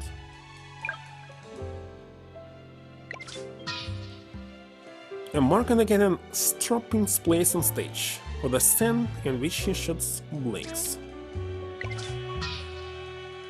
A small table and chair that makes up part of the set. Brand new and look great. She hid that it's happening on the middle screen and I cannot immediately read.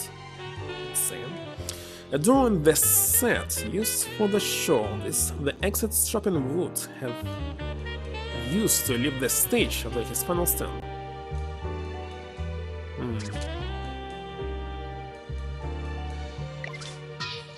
A mark indicating Nox's place on stage for the scene in which Stropping shoots Blaze.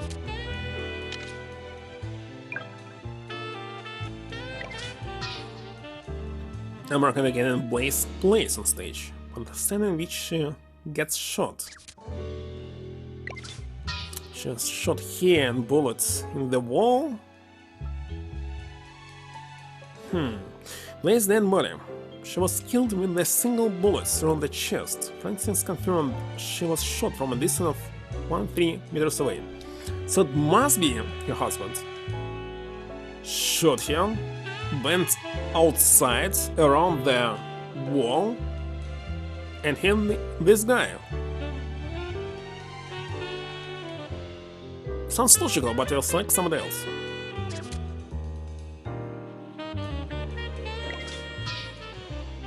A green mix of Blaze's real blood and stage blood. The bright red in the fake blood of the real blood is now darkened. Bloody note? A typed slip of paper that reads, "You'll pay for betraying me." It's not a prop from the show. It has a hole in it where the bullets went through. Everything indicates it's him. So it will be him. But what if not?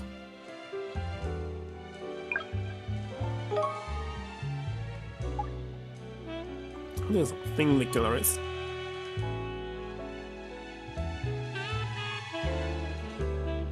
The suspect itself?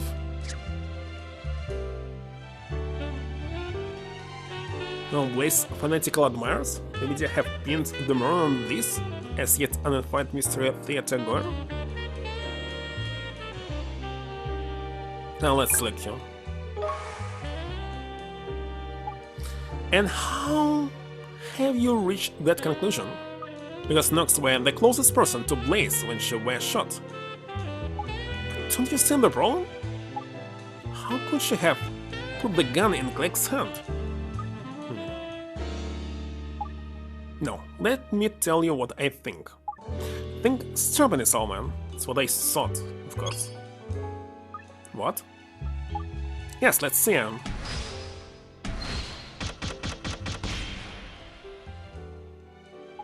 .9% sure of it. Well, let's call the man in and have him put paid to your doubts about the other 7.1% then. Exactly what I was hoping to do, but I'm not sure he'll come. Let's take a moment to consider what you already know about Stropping. You know something? Roscoe Stropping starts on the stage, engaged to be married, but engaged in you-know-what with another loss at the same time. At least, that's what they said to Jeremy Summershow. So, our suspect is something of a cunt. So once updated it becomes golden? The worst kind of man, and the enemy of all women. But that's not what we should be focusing on here. There's something else that interests me. What that? He's an actor, and actors are masters of deception. They make fantasy appear as reality. And Strobin is one of the best. Could be a tough not to crack them, Professor? Yep, be a good company for you. Do excuse the unannounced entrance. Roscoe Strobin. Well, Bella. An expected pleasure, I must say. Are you fun, precious? Jewish. I'm a research assistant here, in the mystery room. BC Baker to you. This is the mystery room? The very place I've been looking for. He must be Roscoe Strobin. The one and only. My fame and talent precede me. I see. Good. And you, huh? I work here in the mystery room with Detective Constable Baker. Inspector Layton's the name. Might I ask why you're here? There was a team attempting to unravel the gruesome truth about my dear Gloria's chilling aunt. So I came to solve the mystery. Huh? Well, that would be a great help. Please enlighten us.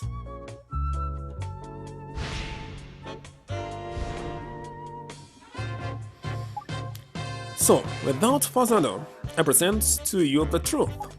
The identity of the Black-Hearted miscreant responsible for my late wife's to-be's Davis it was. Brayclack, the stagehand. Well, you're quite the detective, aren't you, Mr. Strobin? It's an elementary case of deduction, my dear. Firstly, he was crushed by unrequited love. Quite. And secondly, the prize simpleton was found holding the more weapon. Simply following these two lines, investigation leads you directly to the unequivocal truth that my dear Gloria shuffled all this mortal coil when Brayclack put a bullet through her chest. I see you're fairly fixed on your line of inquiry. Aren't you going to send this upstart straight, Prof? On the contrary, I think Mr. Strobin has some very compelling theories. So, let the investigation begin. He stole the Prof's line. And we better look for the gun that Clack used, huh? An excellent idea, and while you do that, I'll set about finding the way to your heart. You what?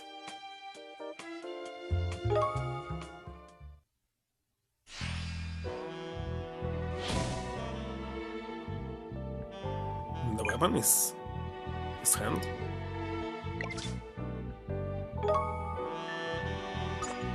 I've got it, the raw weapon. This is the gun, alright. Bravo. Brains and beauty. What am I going to do with you? Over. I'm not special. The barrel of this very gun carried the bullet that pierced my beloved heart and stole her from me. When you examine the evidence, it is exactly what you shall find.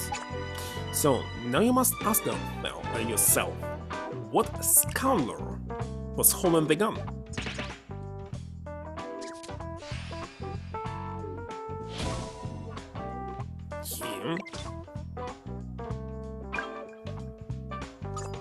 Here he is, his Clack. He's been knocked out while he's still holding the gun. Excellent work, Angel Face. What fantastic eyes you have. Perhaps you would like to come and work for me as my personal assistant? No thanks, I think I'll pass. Pity. Still, at least, now we have conclusive proof that Clack was in possession of the murder weapon. Surely that's more than enough evidence to charge the rapscallion. Let's not forget one rather crucial thing. Clegg was struck repeatedly in the back of the head. Obviously the boy did that to himself, but let's assume for a moment that Clegg is guilty and that he knocked himself out to avoid suspicion. If that were true, it would be very strange indeed. Do you see why, Lucy? He was still holding the gun, fell face down, was hit multiple times.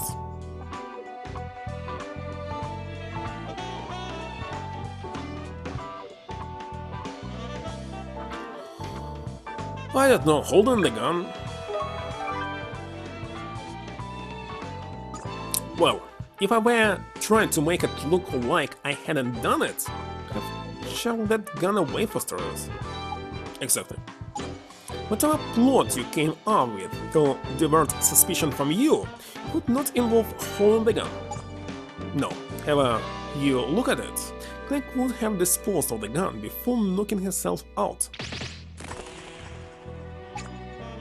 You make such assumptions without knowing the man. I tell you, he's a fool, a complete imbecile.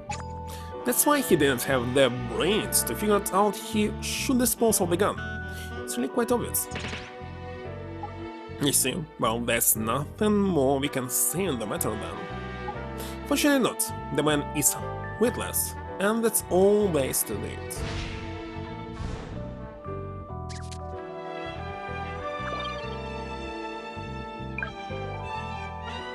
Yes, again, the once means shaking off the body, right? Would you like a strong man to escort you? Just fine, thank you very much.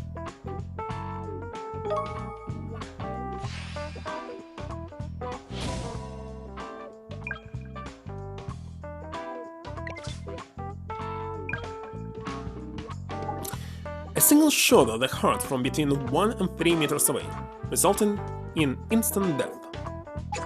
Exactly, on the barrel of the very revolver found in Clegg's guilty hand. I'll say that Duster wrote in hell. Hello, Zeno. Yes, it looks like Steam is working without any problem for more than 3 hours. Well, I had several problems. First week I was working, had strict deadlines, doing tons of stuff. Second week,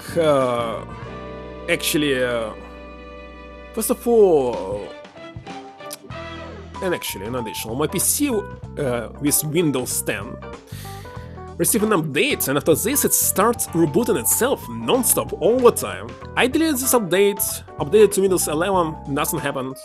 So I switched SSD with another PC and it's now working. And lastly, I had an allergy. And the case was so bad that on Monday I got even toothache.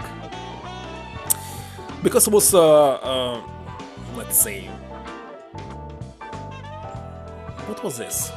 Some saline solution or something that you blow in your nose, so it goes inside your nose.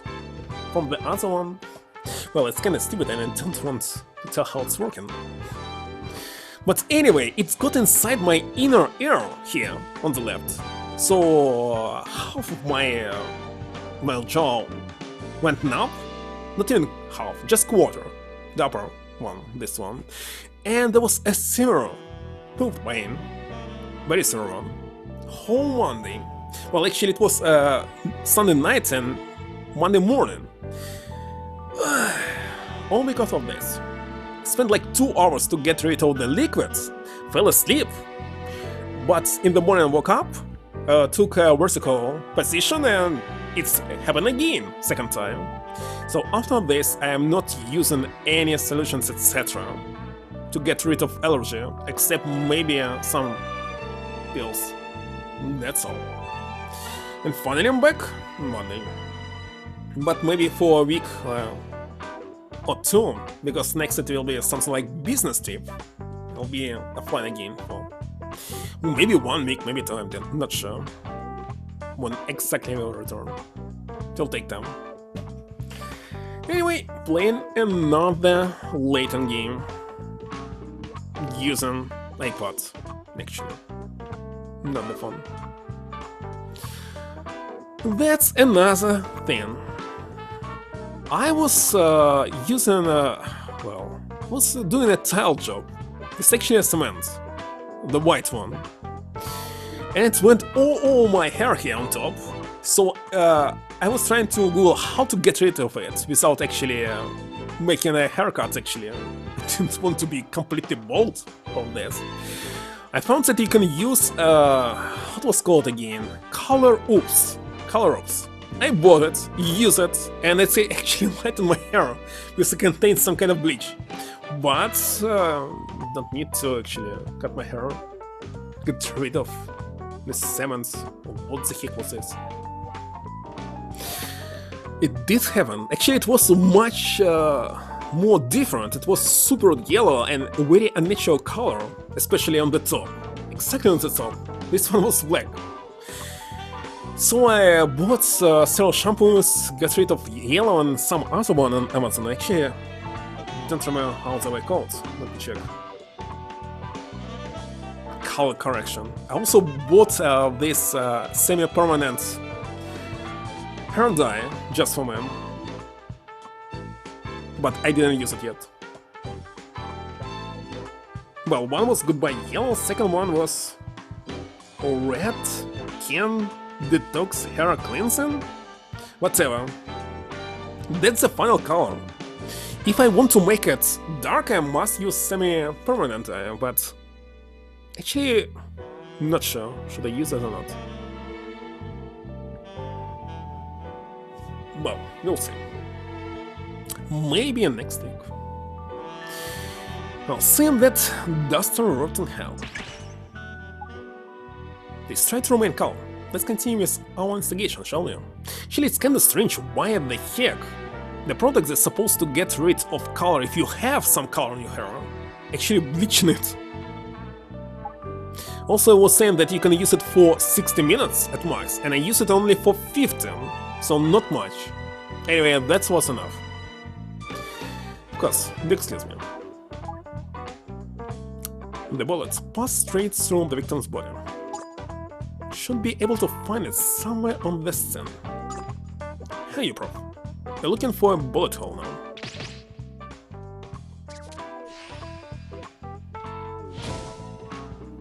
Which I actually saw already. Not here. Wait a second. Oh, here?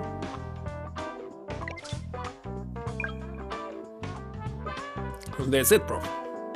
Okay, so from the relative positions of this hole and the corpse, we can deduce where the shot originated. On the left. Figure it out in a jiffy. Not so fast. We already know that Gloria's life was taken by a bullet. Any further investigation about that is a complete waste of time, surely? You're just trying to be thorough. It won't take a moment. Kinda strange that this game is about actually from Layton franchise, but gameplay really like from Ace Attorney. Mass Effect. So far I completely played the first game. Actually I started playing it several times on PlayStation 3, I even remember, PC, and other... what was the other console, Xbox. It was kinda so boring for me when it was released, that I was not able to finish even the second half of it. Stuck in the middle, mostly because you need to explore the plans. Well, it's optional, but I was doing it, exploring them all. And it was simply boring for me. Finally, I finished it. I actually don't remember. Was it PlayStation 3 version, maybe with all achievements? Next I started the second one, and again I stuck on the second one. For me it was boring in the beginning. Anyway, someday I play all four of them. There was also, I believe, mobile game, but it was removed from the store because it was a very bad quality. And now it's impossible to play it. Actually, that's why I'm playing Layton game. It also can be at any point of time removed. That's the problem with digital editions. You can buy them, but you don't own them, you just rent them. At any point in time they can easily delete it and you lose everything. All the money you invested. That's why usually I don't buy any digital. If it's possible to buy physical, I'll buy it and download it.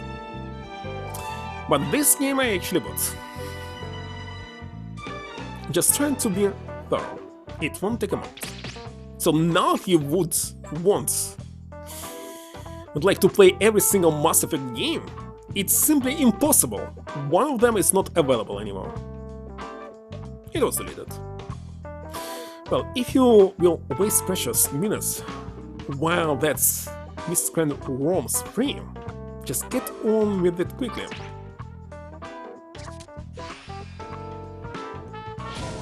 Well, it's supposed to be from the left. I mean here.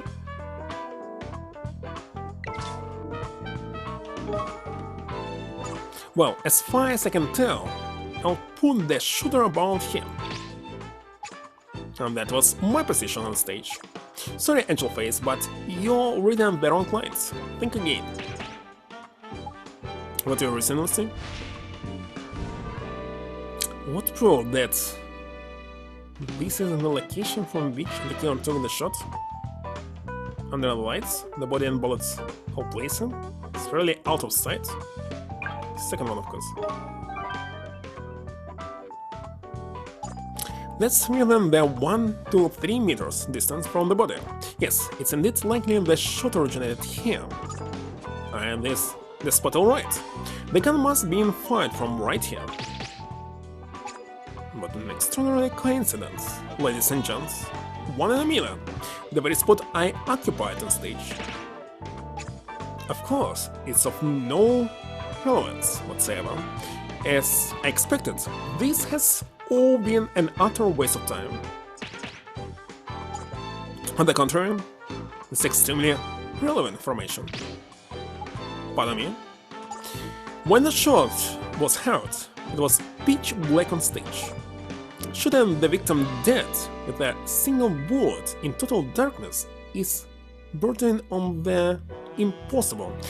Okay, looks like she was killed with the first bullet, and second was actually just blank. Bordering on perhaps, yet luck, my glorious life was taken with one such miserable slug. But wait a second, the real blood is on top. Not sure. Whatever you may say now, nothing can bring my darling back. Fate, you cruel mistress indeed.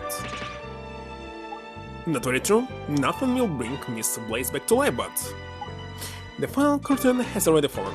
There's nothing more to say.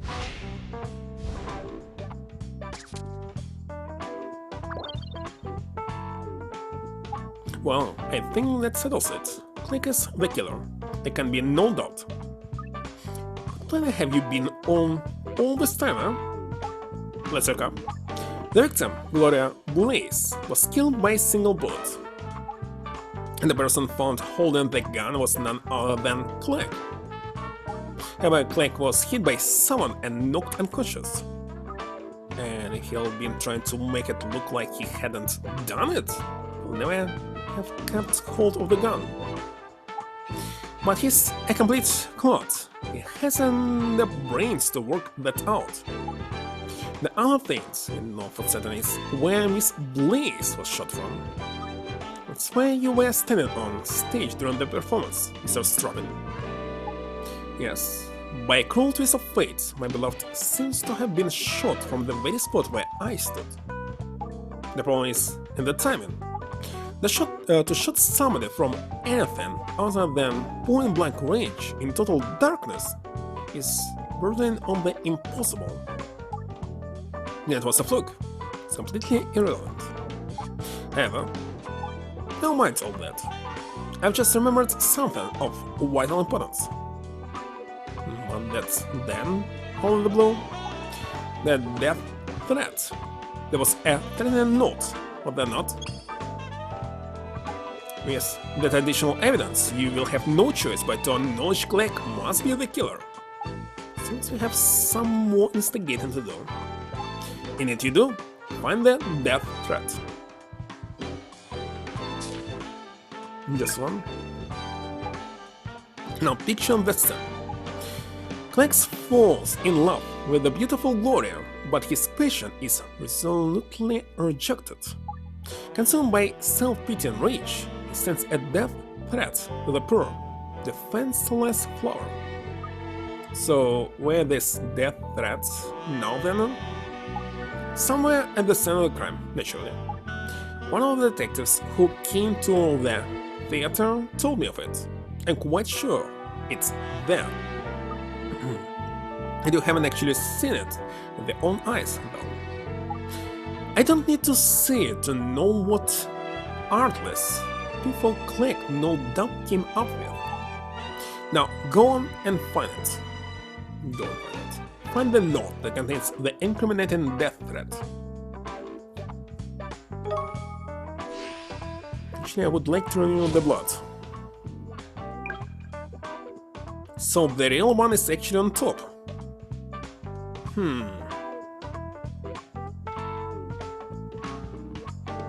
But it's simply impossible for her to stand up and be killed second time. Was it like this?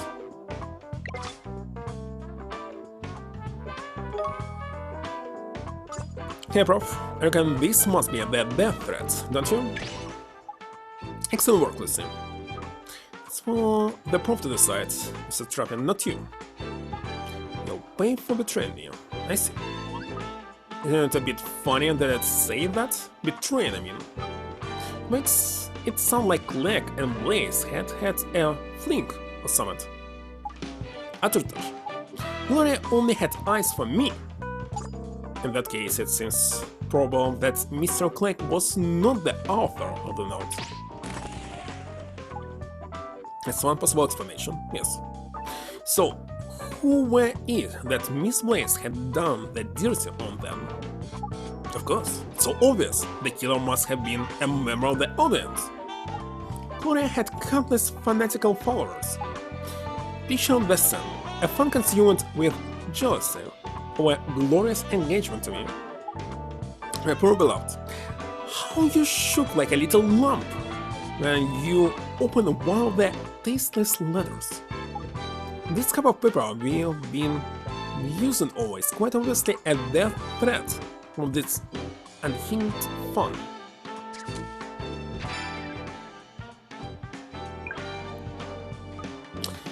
By heck, Prof. If you have to pull in everyone from the audience for questioning, we'll be here all year. That's so fun. Excuse me a moment.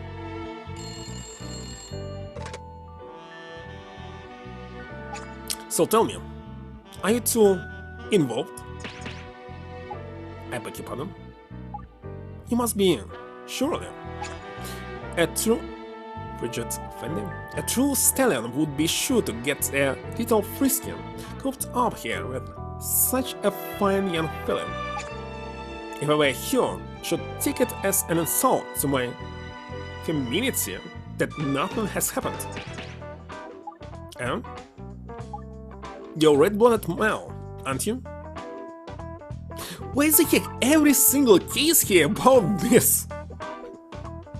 Every single one. Mr. Strappen? That's why your manager on the phone. There's a famous chap who once worked with you at your office. Good gracious, the time. It must be that's both a £2 billion film I'm supposed to be acting in. 2 billion? Naturally, they wanted me as the headliner. What's it now? A pirate film, I think. Well, it sounds very important. You want to keep them waiting, I imagine. Well, seeing as you proved who the murderer is, shall take this opportunity to make my exit. Alright, ta-da, then. I'll be seeing you. I'm looking forward to it already, precious. It's DC Baker to you. Adieu. It's almost 10 PM. That man gets right up my nose. Do you really think he did it? Without a shadow of doubt. You still have a number of riddles to solve, but he's a very intelligent adversary. It doesn't seem that sharp to me. Very carefully and deliberately divert the conversation away from the most crucial point. Most crucial point? And that's then. Whether Blaze was actually shot in the dark or not. She was not. She was killed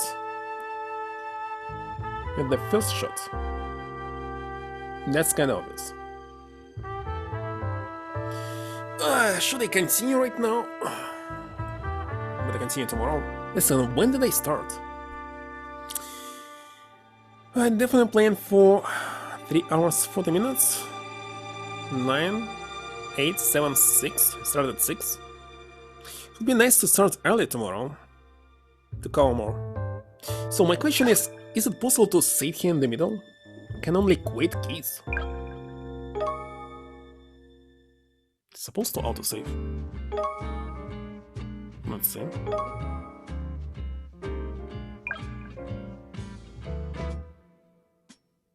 Resume, resume.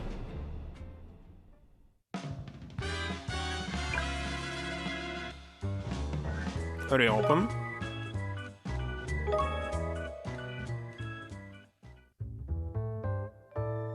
It's working fine. I wonder if the music key will be copyrighted or not. Let me see, who can I rate right now? Who's in line?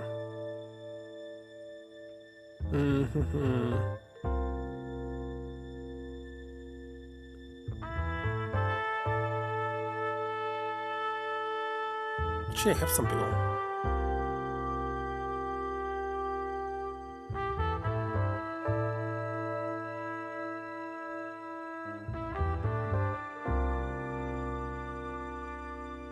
And why are they now?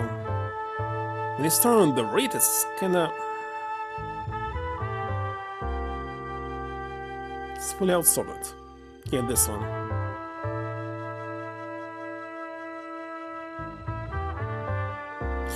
Alright, that's it for the day. Finished 2.5 cases. It's saying that I finished 3, that the first one was not a case. Anyway, we'll continue. Maybe try to darken my hair a little bit. I'm not sure, I must do something like this. Because I don't like this bright color. Anyway, that's it for the day. Good night.